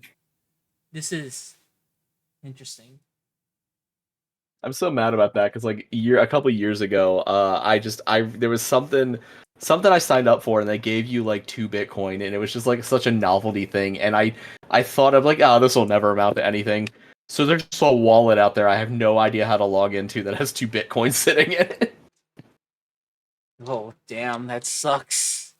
It's better than my one buddy who had like 11 of them at one point, and he's like the novelty of when Domino's started letting you pay with crypto. He's like, I'm gonna buy a pizza with my 11 Bitcoin, and he's just sitting there fuming now because like he would be set if he hadn't done that.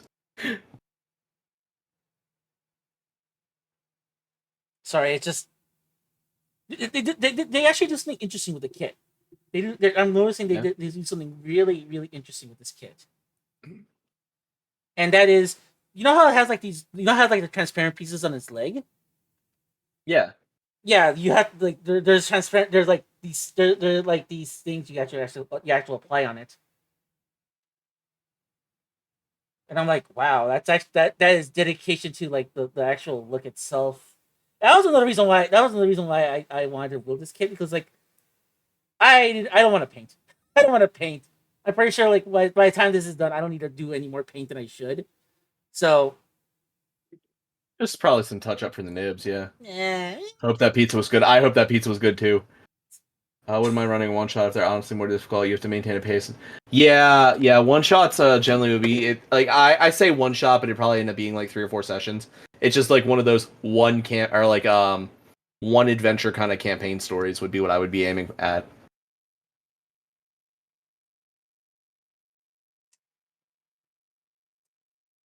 Mm.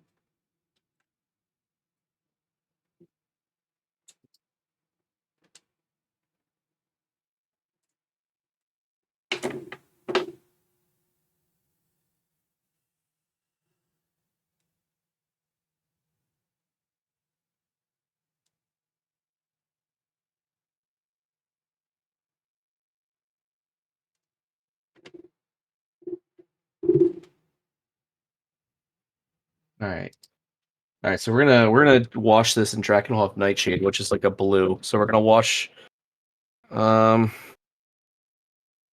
I guess we'll do the lower half here and see what it looks like. I can always paint over it. Hmm. So the thing is, with a lot of these colors, like with minis, you do the wash in a different color, and it helps bring the highlights out more. Mm.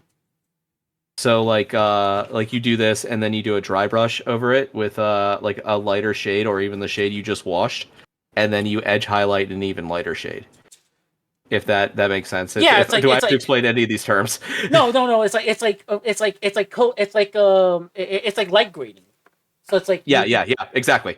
so it's like you basically have to when you paint or when you actually draw, it's like in order to get like a desired effect of like shadows, you put in but you would like you go in a little lighter or use a different pencil.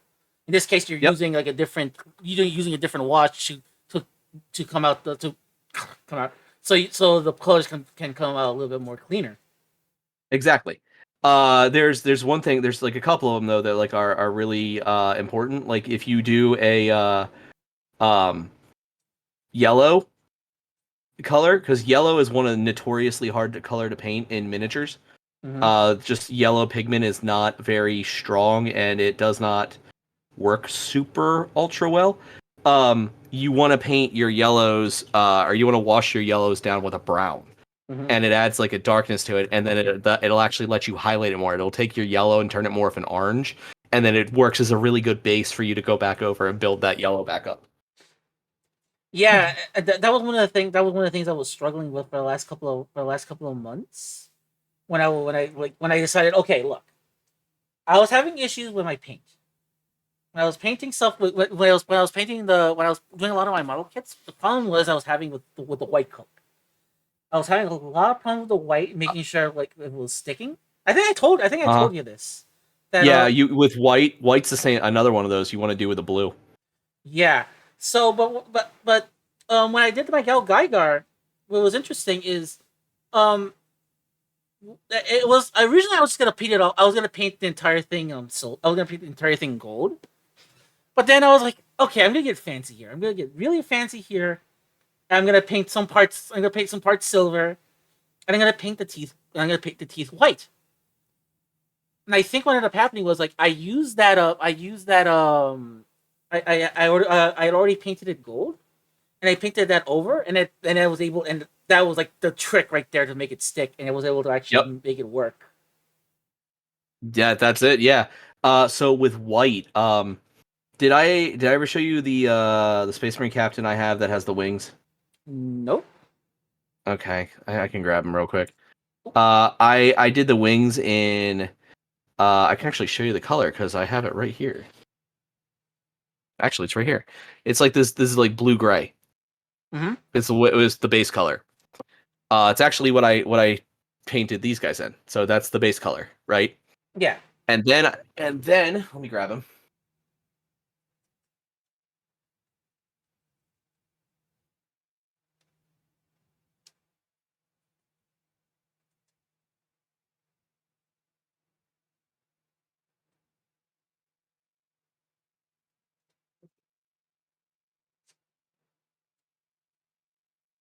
So I washed these in blue, so you can tell the base color now that you can see it, right? Yeah.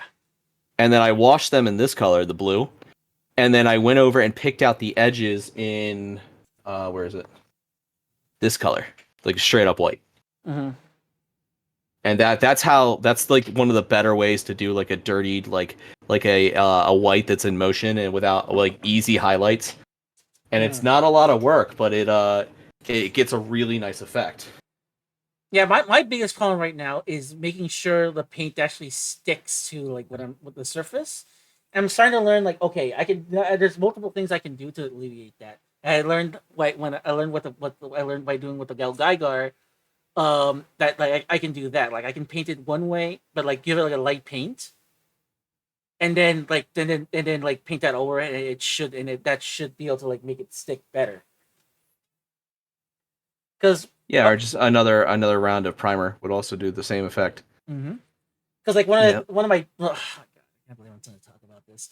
I was gonna buy like I brought some I brought some I brought some 30-minute mission figures. Oh, nice. I love Love those those things. things. Yeah, but the thing is, I want to like get one of them. And I'm gonna paint it black and highlight it with like with the glow in the dark paint, with glow in the dark green. Oh, that would probably look awesome, actually. And the thing is, like, and that's why I've been practicing so much with the glow in the dark paint because like, I want to make sure I want to make sure that comes out like right. But I've I been need to get some struggling glow in with the it. dark paints. I but I don't recommend the one I've been using. I've been using this like one I got from like Walmart, and it's like, you know what?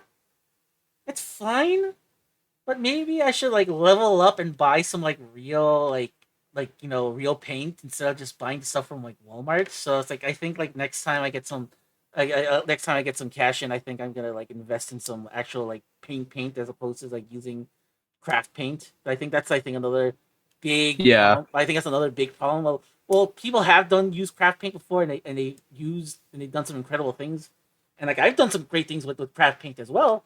But it's just like it's not enough. You got that perfectionist streak.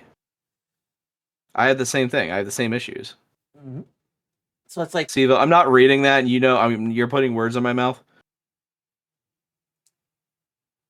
You monster. Sivo, Sivo likes to pick on me anytime I make something that could be misconstrued as in a certain way because of his own heritage, but he does it too. We'll stay with that. I don't know how I said it. I was talking about the color yellow.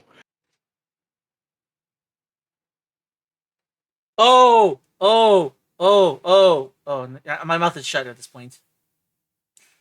It took me a minute. Like, I that's the thing about me. It takes me like a few minutes. I'm like, oh, it's like I had to process the thought for like a couple of minutes or a couple of seconds. There was like I a don't little know if he there's like a buffering little wheel on my brain, just like saying that's like processing what was going on. It's like, oh, okay, but my mouth is shut at this point. he's I don't know if he wants me to or if he cares if I say it or not, so Nah, well, just to be honest, yeah. just air the state of caution. Yeah.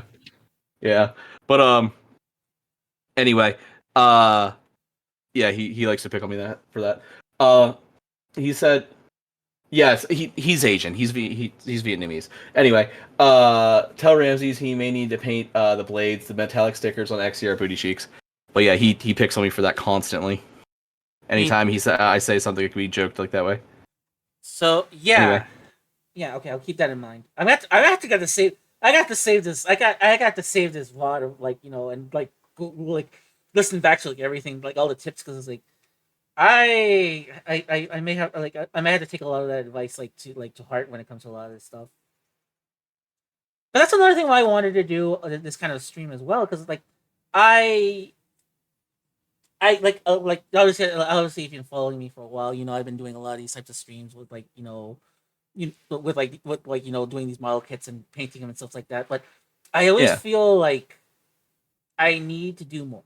Like I feel like there's more to what I need to do, and I wanted to get like the opinions from like other builders and stuff like that. And I know you were like another builder, and I was mainly more than anything, I just wanted to like probe your brain as to, like what what advice you can like give me, and like what advice can you like pass down to like to the listeners as well, or viewers that are watching this stream as well.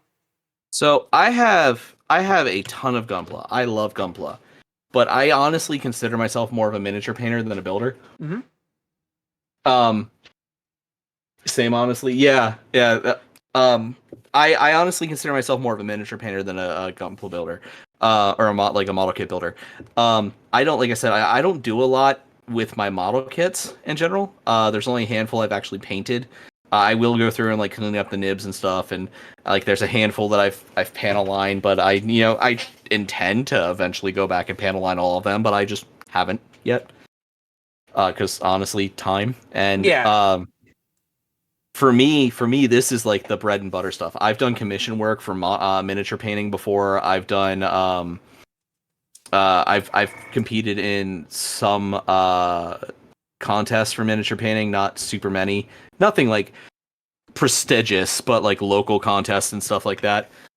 So like for me, like my hobby, um the knowledge I could pass down is tied more towards this kind of stuff. So like when you were asking me the questions about painting, like all of my painting like stuff came from doing this. Like, oh yeah, no, you want to do it this way and this way, etc., etc. Like if for me, if you're going to be doing painting, if you can find them, the P3 paints, which are near impossible to find around my area, so I don't know how they're doing around your area right now.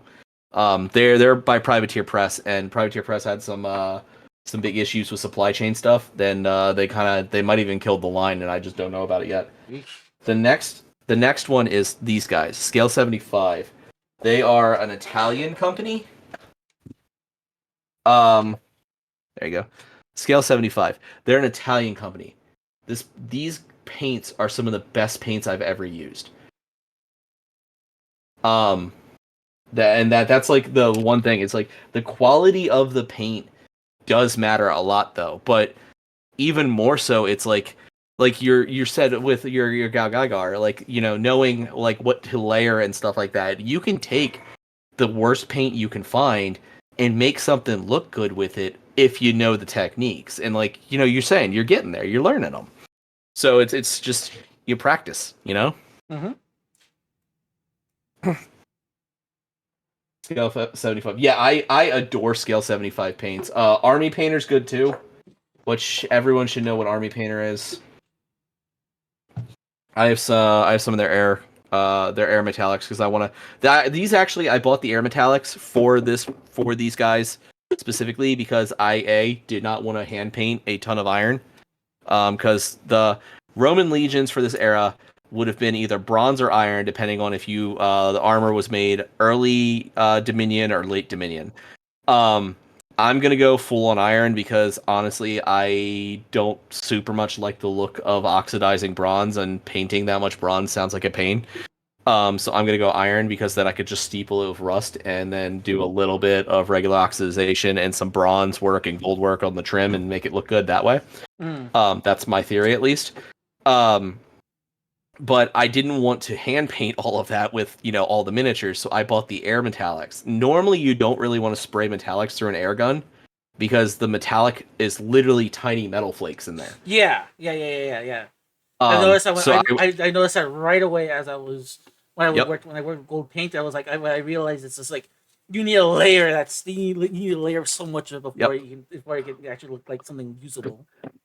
Or if you do it, you thin it real heavy, and you're gonna do like 6 coats. Like those are your only real in betweens. So I got those actually specifically to try them. But Army Painter makes good stuff. I've got their entire Speed Painter line, which is these guys are amazing. You can get some really cool effects by layering these on top of each other. Like my War Machine is it's primed in. I use Mission Models primer. It's literally an airbrush primer. I primed it white, then I did the cold rolled steel over it, which is a dark like gunmetal It's like a dark. It's literally like a black silver. So that's Mm. another one that's specifically made for airbrushes, though. Um, and I did that as the base coat, and then I dry brushed it in my regular silver I use, which is the P3 pig iron, which would be the equivalent of the Air Metallics gunmetal color. That's supposed to be the same color. That's why I bought that shade. And then I put the it's called camo shade. Yeah, it's called like camo shade or something. But I put camo shade speed paint over it. And when it dried, it gave it this really cool, like dark forest green metallic effect. You have army painters mostly? Yeah. Hold on, Comey. I can actually show you. I have all of my shades I use are Citadel because Citadel has the widest range of shades, honestly. Um, I have the entire Scale 75 Fantasy and Games line. That's the whole line. They actually sell this kit. It's like $250, but you get the whole thing. And then I have just a ton of GW and just miscellaneous stuff and P3 that I keep in this drawer. And that's all my other paints. Oh my I'll fix that in a minute. So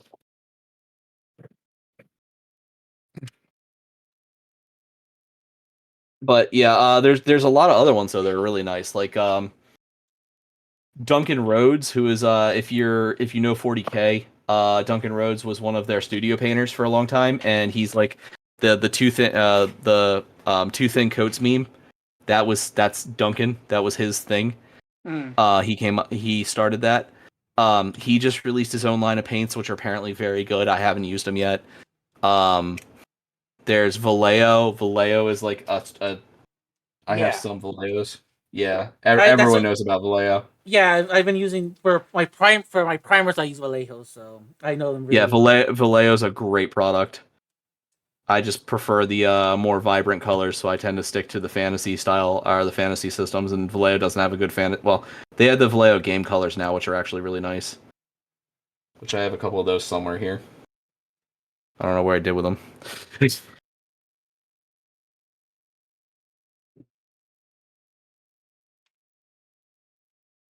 But like, and then it's also like I said earlier, like you see the stuff that people do, and you can learn. You see their own personal like style, and you learn a lot about them and you learn a lot about like what they're doing and stuff like that, and that all ties into that. So like my personal style, I like with this. You can see right now, I like the way that the coffee staining worked on this, and it made it look like a tarnished statue, and that's kind of what I was going for. I'm still going to go through and pick some stuff out, but like other people would have done that by hand, where I let it kind of run rampant and be a little random. Hmm. And it's interesting. It's like with an airbrush that effect actually would look a lot better when it comes to like get that look, in my opinion. Yeah. Oh God, not too much. Yeah, Excuse me. Oh, for me, like for the most part, like my goal with a lot of with these model kits is like just paint everything, paint as much as I can, and if there's stickers, just paint over with stickers, and like yeah. I've come to learn a lot of people just paint the stickers on at this point. and then but the thing is like the only like and I don't think have I shown you my have I shown you what I did with my entry grade with my RX-78 entry grade. You did not. I painted it in the prototype colors. Oh wait, yes, you did show me that. Yeah, Oh, that looks really good. yeah. So but the thing I stripped all the paint out of it because I wasn't happy because like I wasn't happy with like because like there was I used two different kinds of paints. I use like a gloss paint and like like a matte paint, so it kind of clash a lot. So it kind of clashed with it, and also too like I was that's where I started noticing all of those flaking with the. That's why I started noticing a lot of that flaking with the white paint. because there's a lot of white on it, and I started noticing a lot of flaking on it.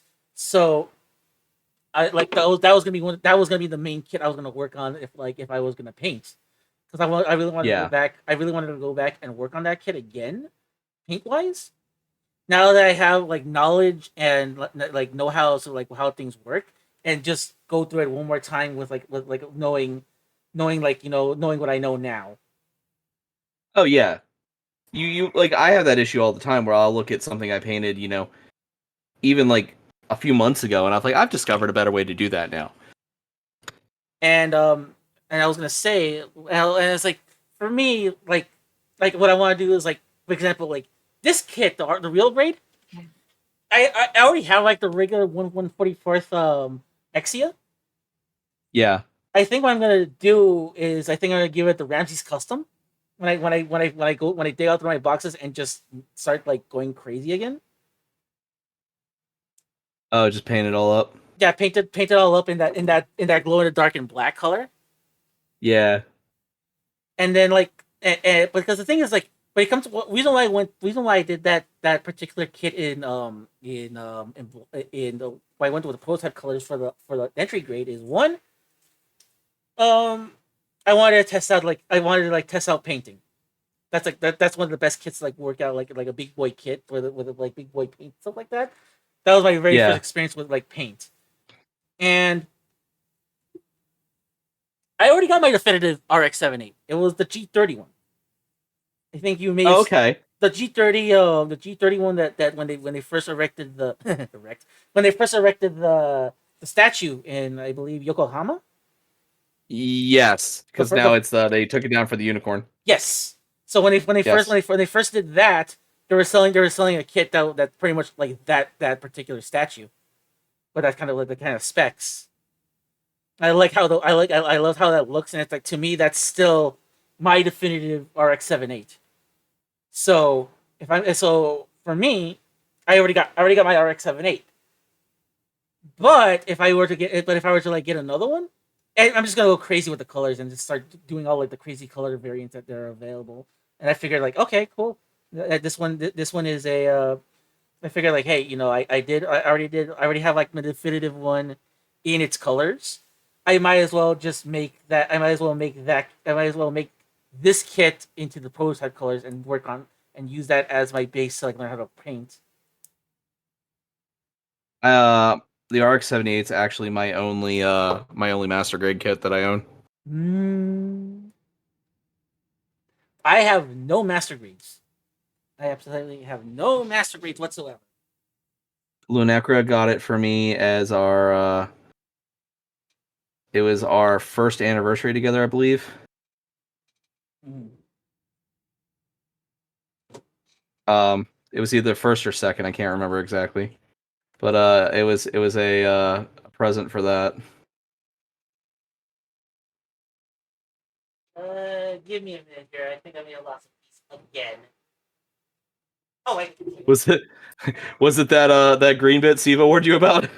No, it was one of it's like it has a weird way of, like the leg to connect like the back part of it is so weird. It wants you to it wants you to it has like okay you put the two you put the two pieces on like the ankles, and then you put like this and then you put this thing to anchor it down, Oh, okay. and it was supposed to go this way. I had it this way, so I'm like, okay, so I had it backwards, and then the piece popped out because of it. I gotta let for that super glue to dry because the bow just broke off. Ooh. It's fine. These things were really awkward to put together because they're like their connection points are so light. So yeah, like the slightest breeze is it's gonna open it. Yeah, Not now, but yeah. so yeah, it reminds me of like when I built this guy right here, the Gunpla Kun. Yeah. Um, it's really fragile. I love this thing to death because I love the stupid gimmick you can like tear it apart and put it in a put it in a runner.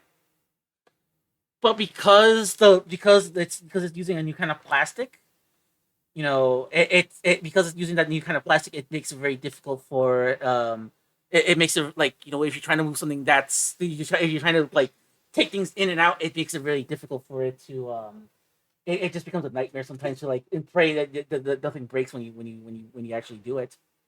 Yeah. And I'm I'm about to waiting hit. for when I can airbrush. So I can turn my model building obsession to a painting obsession. Yeah, I'm terrified of when Siva gets an airbrush.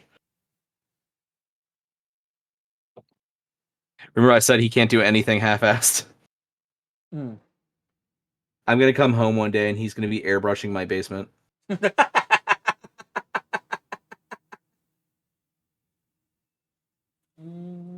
Just not like any of my models. Like he's just gonna be airbrushing my walls a different color. Yeah, that's what I figured. So D116 and D110. Sorry, 116.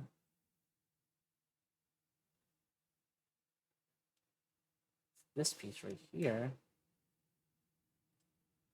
Yeah, I think this color scheme's gonna work real well. I'm very happy with the way this is turning out. All right. D1. So we're gonna highlight. So I've washed down here. You can see the shades compared to up here.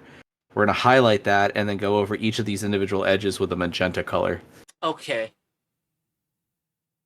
So, but I need to wait till that finishes drying. And of course, there's some spots that I missed there. He has threatened to just show up in my house and start building my models. Good man. For Father's Day, Linecra and the kids got me the high grade Nightingale, and Son of a. yeah, and Stevo was mad about it, so Stevo keeps threatening to just show up and build it while I'm not here. I would be too, but at the same time too, it's like I'm already having a nightmare working on this kid in particular. I'm Speaking pretty of sure. Linecra, hi love. Or did a weird update and I hate it on mobile. Yeah, that is weird.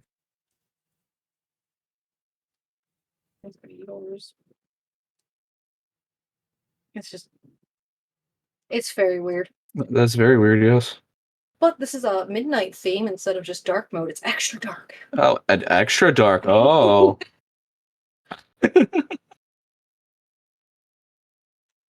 Night, pretty much, Oh. and complain about Discord's existence. Okay. Okay. Purple. This is blue. This is purple. No, I'm painting blue on the purple. Oh, okay. I was gonna say it is currently very purple, but yeah, I can't see what color you're painting with for highlighting super well because it just looks like you're touching up the purple. No, painting blue on the purple.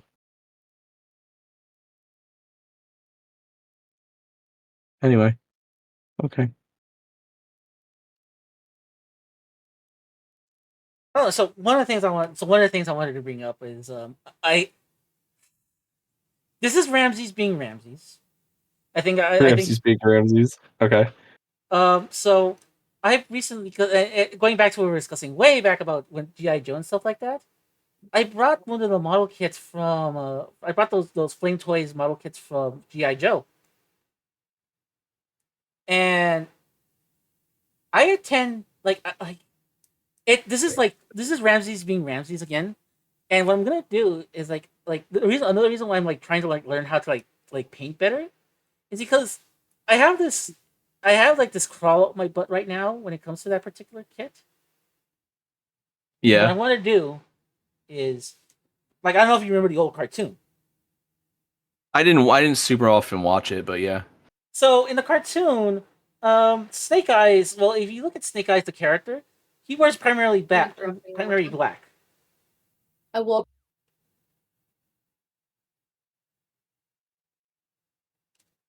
All right, sorry.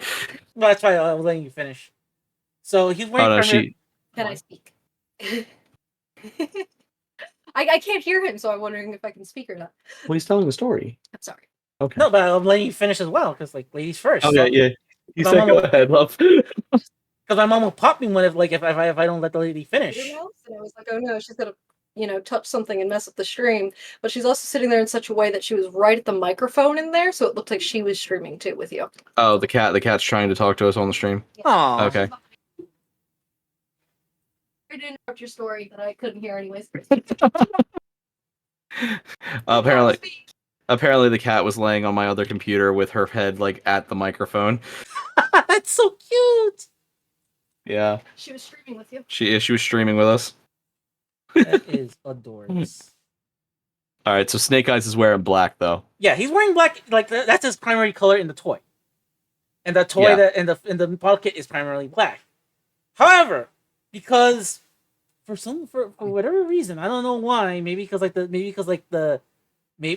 know why they decided to do this, but on the show he wears on the actual show he wears magenta. So what I'm gonna do is just take the figure and just paint it magenta. That doesn't really surprise me because didn't a lot of they use magenta on a lot of those old cartoons to for a blacker color.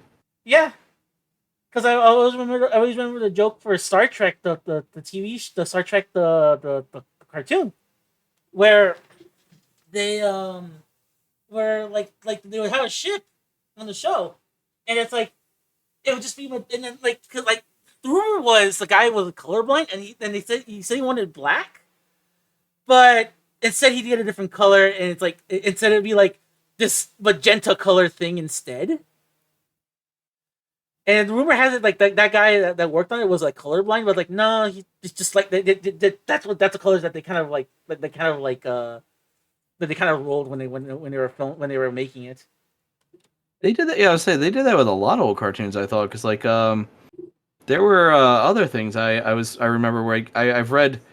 I, for the life of me, can't think of what I'm thinking about at the moment, what the origin was. But there was something I read where the cartoon, the character's outfit was a dark blue and a magenta color, and then it's actually supposed to be black in the comic it was in. Yeah. Yeah, I for the life of me can't remember what I'm thinking about though. But that was very common for those 80s cartoons, wasn't it? Yep, very much, very very common. That's why, and the thing is, it's that's why it's sorry, I'm trying to put a piece in. You're good. There you go. Okay, so and that's sort of what I wanted to do is just replicate that garish color on it.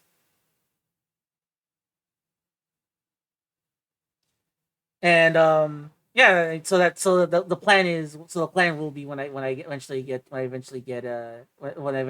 that kit, it's gonna be I'm just gonna paint it I'm just gonna paint it just this garish, extremely garish magenta. And here's the thing, I paid $15 for that kit. I have more than enough right to do that kind of stupid shit with a $15 kit. Oh yeah, for sure.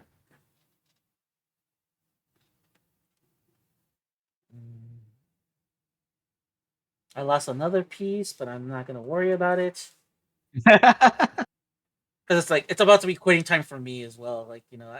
Oh, is it? Yeah, because I haven't eaten lunch yet, so it's I have lunch. Oh, I'm sorry, bud. No, it's actually my bad. I got so enthralled by doing this, by doing this stream. It's just yeah, and I would love to do it again sometime. I would love to do this. Oh again. Yeah, I'm always down. I mean, and that's what part of why I've been like I said, I've been hanging out in my Discord and stuff, and you can always just jump in too if you want to just come in and hang out. Everyone's welcome. So, when I'm doing the hobby streams, that's part of why I started doing it this way is so people can jump in and we can just shoot the shit while we're doing it because it's stuff like that. No, and that's why I asked you, hey, you want to do something together because I know that you do. I know that's the format you're going for. So it's that was the primary reason why I was hey, you want to do something? Yeah. Like I said before, I've been wanting to do something with you anyway, so it all worked out. It's all a good thing. Yep. You might want to do some. Yeah, of course, Comey. You're always welcome. Uh, I got a waiting room. If you don't have rights to just jump right into the chat on my Discord, I have a waiting room. Just someone just gotta poke me that you're there, honestly. So yeah, I meant to do more than just this one model tonight, but I'm trying to make sure that the color scheme works. well, welcome to my world. Again, you're talking to a guy that's like, oh yeah, this.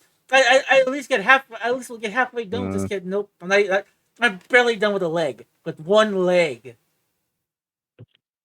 Yeah, edge highlighting this is gonna take a while. So it's like so good news is I at least have a multi stream project going. So that's the good news. Yeah, there you go. I gotta figure out. So I don't think I'm streaming tomorrow, but I want to. Part of me wants to go live and work on these, but I've got some other projects I need to take care of. Mm. Um, like I'm starting. I don't know if I told you I was starting to actually record my lore videos finally. Yes. I saw that I heard that you're going to be doing a lot more of that. I have an 8-page script written for Nagash, Lord of the Dead. Ooh. Yeah. Yeah, so that's what I intend to do tomorrow is do the at least the audio recording for that. I don't know how much of the video editing I'm going to get done cuz my buddy Divine has been doing the editing for like my streams for YouTube for me. Mm. So I can post the VODs. But he he doesn't know that much about Warhammer and like this is kind of a little out of his wheelhouse. So I was like, "Hey, if you don't feel comfortable, that's fine. I will just take the time to do it. I just don't know how long it's gonna take. Is the problem." Gotcha. Yeah, it's like it's like it's like when you decide to when you decide to take up all the entire thing because like you don't like it's not that you don't trust you don't trust your editors. It's just like you're the only one that knows what you're the only one that knows what's going on. Well, it's one of those things. Like if this is he's only ever edited gameplay, and this is gonna be the story of Nagash's life and what led him to becoming the one of the most hated characters in the Warhammer universe. Because like he was the first necromancer. He's the whole reason the undead exist in the Warhammer universe. He and now in the Age of Sigmar universe, he's God of the Dead. But like I was sitting there, I was like, that'd be a good time to do it because we have the Old World coming back next month. Which Lunecra's going to kick my ass because I'm going to end up buying into yet another miniatures game that I technically have already bought into, but that's beside the point. Long before I knew her. Need to work on your lore stuff? Oh no, what are you doing, Kobe?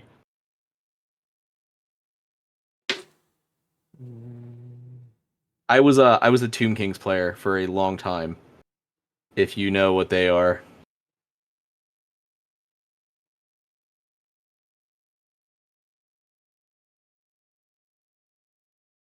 See, this is my Transformers and GI Joe, Gundam and Warhammer. Mm-hmm.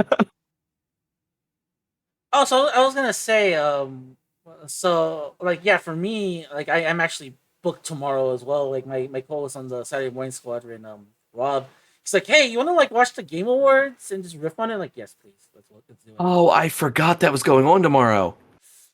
And it's like I don't give a shit. I honestly don't give a shit about like who's winning because like, okay, like this is how I see these awards. It's a popularity contest. It is, and I sent it down the wrong goddamn piece. My game didn't win. My game didn't even get nominated. Was it is it Armor Core 6? It's Armor Core 6. Hell yeah. My other game did actually get nominated though. Liza P. Oh yeah. Have you played it? No, but I saw you play it and it looked insane. Oh, I'm on playthrough 6, dude. It's like the only game I've been playing off stream. for me, the only game I've been playing, and I might have to come. I actually coming back to this game next week because the next new update, the new, because I got gifted the DLC for this game. It was Pokemon. Oh, your VTuber lore. Oh, okay, that makes sense. Sorry, Yeah, that's fine. I was just reading Komi's message. No, that's fine. That's like no. They take Anyway. top priority. They take top priority. They're amazing people. But no, and like next, that's the only game I've been playing off stream. It's just because I've been like playing Pokemon because I was like, oh yeah, here's an event. Get this guy fight this guy and get this guy. I'm like, okay, cool. So I've been playing that, but because like I don't have a modern system, I wish I could. I wish I would be playing a lot more modern games because like the one game I really want to play right now, other than Armored Core 6, I want to play RoboCop. I haven't seen anyone playing it. It's I like. Go on. Is it like good? I mean, I love the RoboCop movies. They are a big part of my childhood. It's good. It's a good. In terms of aesthetic, it's good. It's basically Fallout. It's basically Fallout Detroit. Fallout Detroit Become Human. Pretty much, yeah. Because there's times in the game where it's like you have to make a decision. Like, okay, XYZ is happening, so you need to like make a decision as to like, okay, what do you want to do here? You want to like do X? You want to do Y? Or you want to do Z? And like each thing will each decision that you do, it will like determine like okay, are you working towards like for the better of the people? Are you working for like are you only doing it for yourself? Are you doing it because to protect the people and stuff like that? Because like sometimes you gotta make decisions of like, okay, is this decision gonna benefit the people more, or is this gonna be like for their quote unquote protection? Hey, Ramses, you apparently have a mission. Momi just says, I remember the RoboCop movies, was way too young and fell asleep most of the time, for most of them. Mm-hmm. You have a mission. Yes, I do. Yes, I do. Eventually. You... Yeah, RoboCop and I just rubbed the wall shelf. That damn it. Right, we're gonna just have to let that dry entirely before I touch that model again because I keep messing things up. RoboCop. My dad's a big B movie guy. RoboCop. Puppet Master. Leprechaun. Like all of them. I've watched all those growing up. I had a ton. I had probably more John Carpenter movies on my bookshelf than I had Sesame Street movies. Wait, sorry, I'm sorry, I'm trying to figure something out here because like it says I'm supposed to be able to like this part right here is supposed to go all the way, it's supposed to arch all the way back, but did I do something wrong? Really happy with how that turned out. It really just needs some detail work. I think I'm not gonna do the gold. I think I'm just gonna pick the colors out and highlight it. I think it looks really good because like the way the wash came, the blue is showing through in certain spots, so it still looks like a messed up marble without me going through and doing the marble effect. Yeah, so I actually really like the way that turned out. Also, the purple, the purple and that shade of purple and the gold really does clash. Those work really well. Yeah. Well, so in the reason I did that is because purple is the royal color, so why wouldn't a god's blood be the royal color? Of course. But also, if you follow the old Warhammer Fantasy Battle lore, there were these things called the Winds of Magic, and based on what wind you harnessed is what magic you could use and power with it, right? Well, the Wind of Necromancy was the Amethyst Wind. So, yeah, I'm really happy with how that turned out, and then I got to figure out what I'm going to do with the bases. So then these guys. So there's 2 games you can play with this set of models. You've got the rank and file Grand War game, which is called Last Argument of Kings, and you've got First Blood. Son of a First bitch! Blood, That's what you needed to do. Sorry, keep going.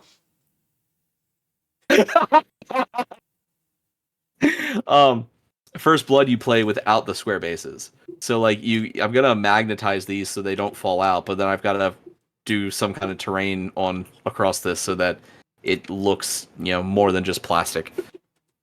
Okay, got it. Sorry. Reason why I said it because I was like, why is it like I'm looking at the instructions. I'm like, I assembled this properly. Why is it? Oh, and it's like I'm an idiot. I was an idiot. I forgot to do this. I forgot to do something else. Like, right. I know that feeling very well. I have that same reaction on a regular basis. Well, I think I think it's a good place. I think it's a good place to stop, right? Yeah, I'm okay with that. Yep. So, hey, thank you so much for doing this, Iscariot. Yeah. You truly are a scholar and a really good person. Like, hey, I'm always down to do these types of streams again. You know where to find me. If you like. Yeah, of course, anytime. And like I said, like even if even if we're not streaming one night, and I'm just like in here like doing stuff, you're always more than welcome to just pop in and hang out, dude. I really do appreciate the sentiment. But you know what? Yeah, and that goes for anyone here actually. Mhm. So I'll link all that stuff. I'll link all that stuff if you're not part of Iscariot's Discord and stuff like that. I'll link it. I'll link it in the.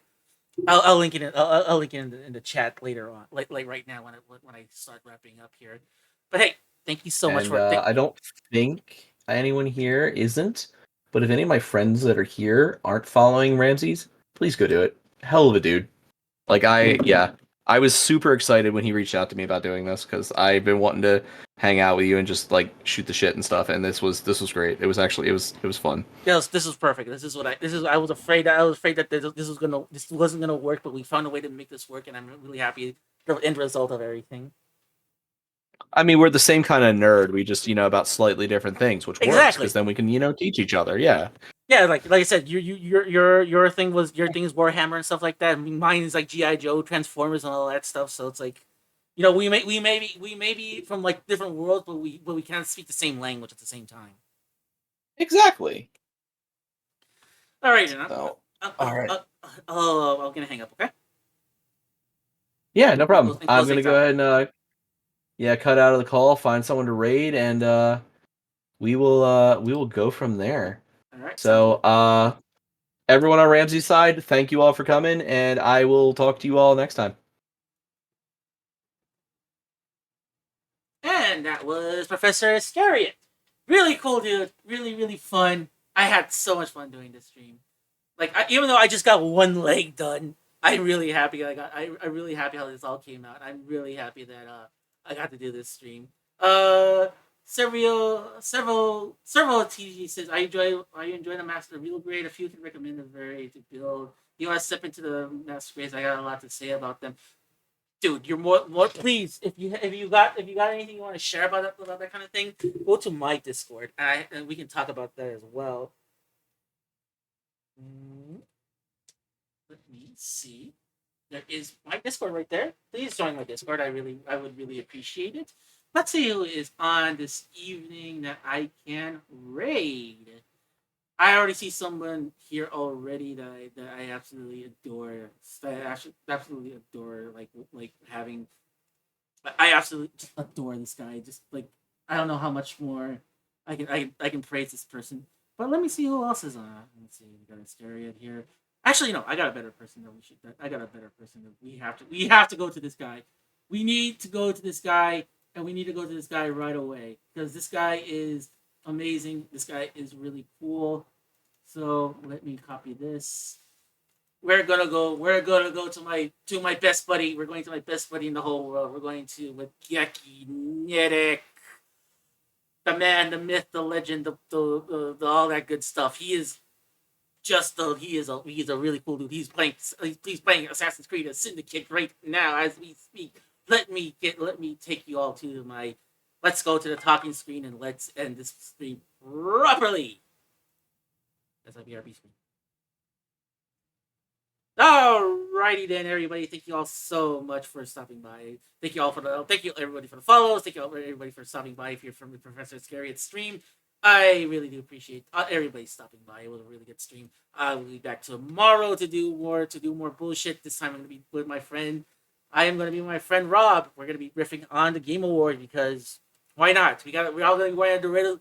We're all gonna be wearing we're gonna be wearing our Doritos Pope hats, and we're gonna be like riffing on the Game Awards. So be on the lookout for that at 4 o'clock, 4:30 Pacific. So, but with that said, guys, thank you all so much for stopping by. Why isn't the music playing? There you go. We gotta get some. We gotta get. Speaking of RoboCop, we gotta get that RoboCop 3 soundtrack. If you haven't followed me, there's so much more. You can follow me on all the social medias.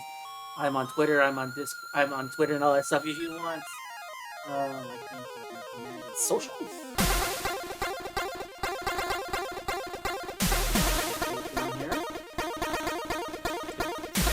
Ridiculous come out once a year.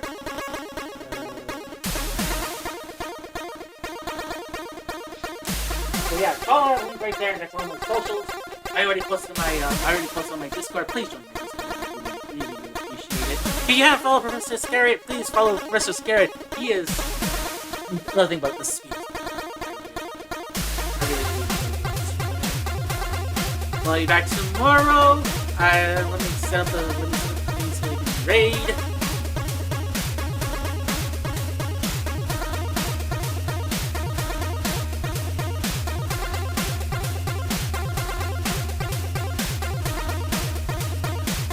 You're raiding Gekinetic.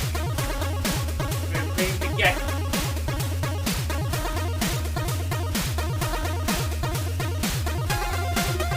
Oh my god, why isn't it working?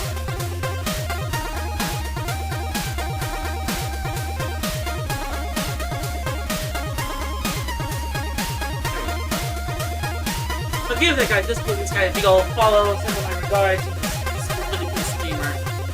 Well, that's it, guys. I'll see y'all tomorrow. We'll stay in touch.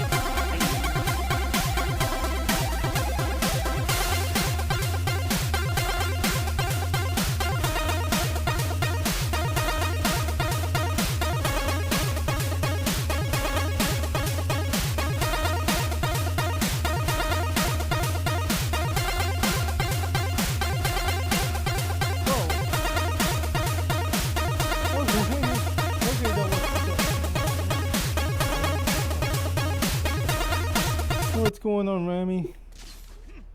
Not much. Raid. Yep. Oh well. Oh.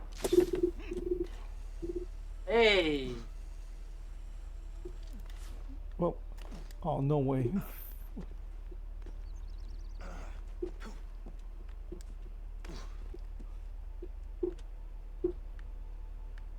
Well, yeah.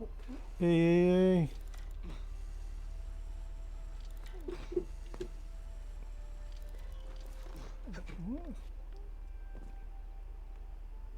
See if I can. Nope. Yeah, you are. Welcome, welcome, welcome.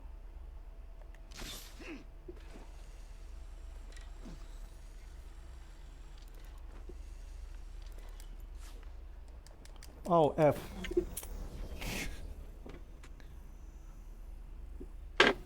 Can I kill the Jack the Ripper? Ah, I think that's a DLC. Oh, nice.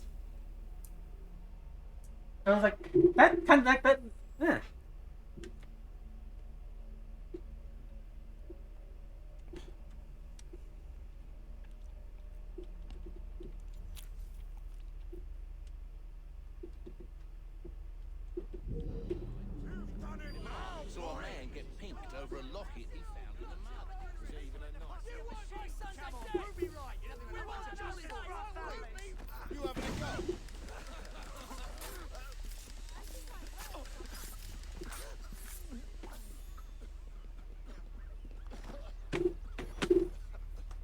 Join me. Of course, if you... Mr. Fry, glad you're still with us.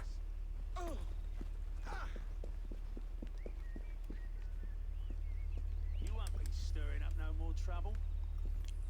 Not looking so tough now, are ya? Yeah, go enjoy your dinner. And rest assured, game will crap on itself at one point or the other.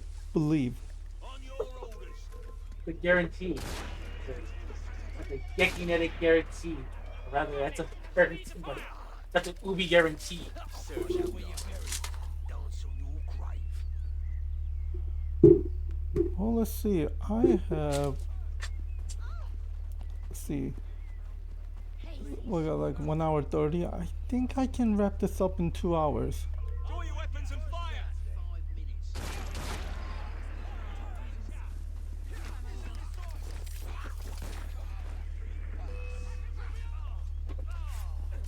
You ain't no loss to humanity.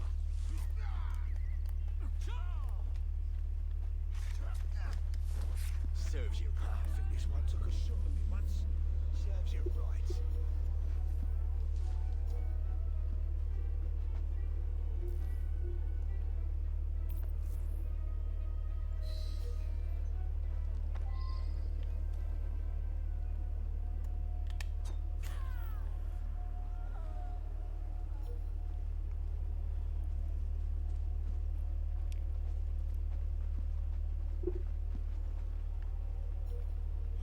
See, aside from that, I've been doing a lot of the side quest stuff, like fighting gangs and what have you. So there's that. Yeah.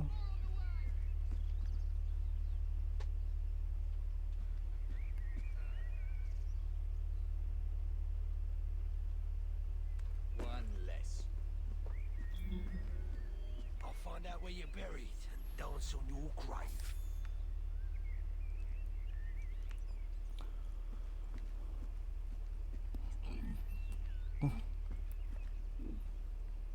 Prepare for a volley. Not looking so tough now.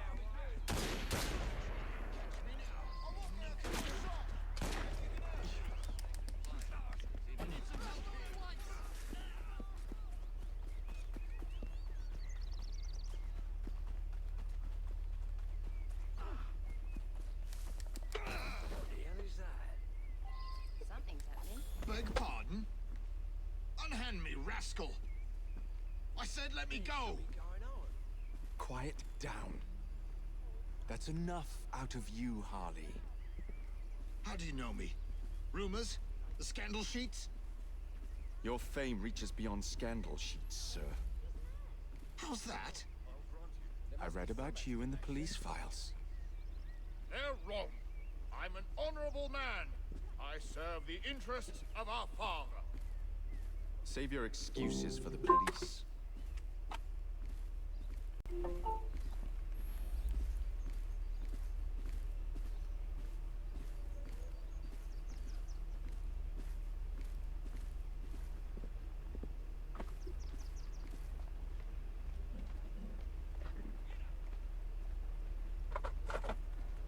Someone's up to no good.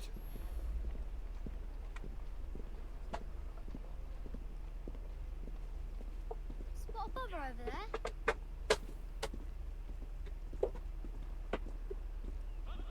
Wonder what happened.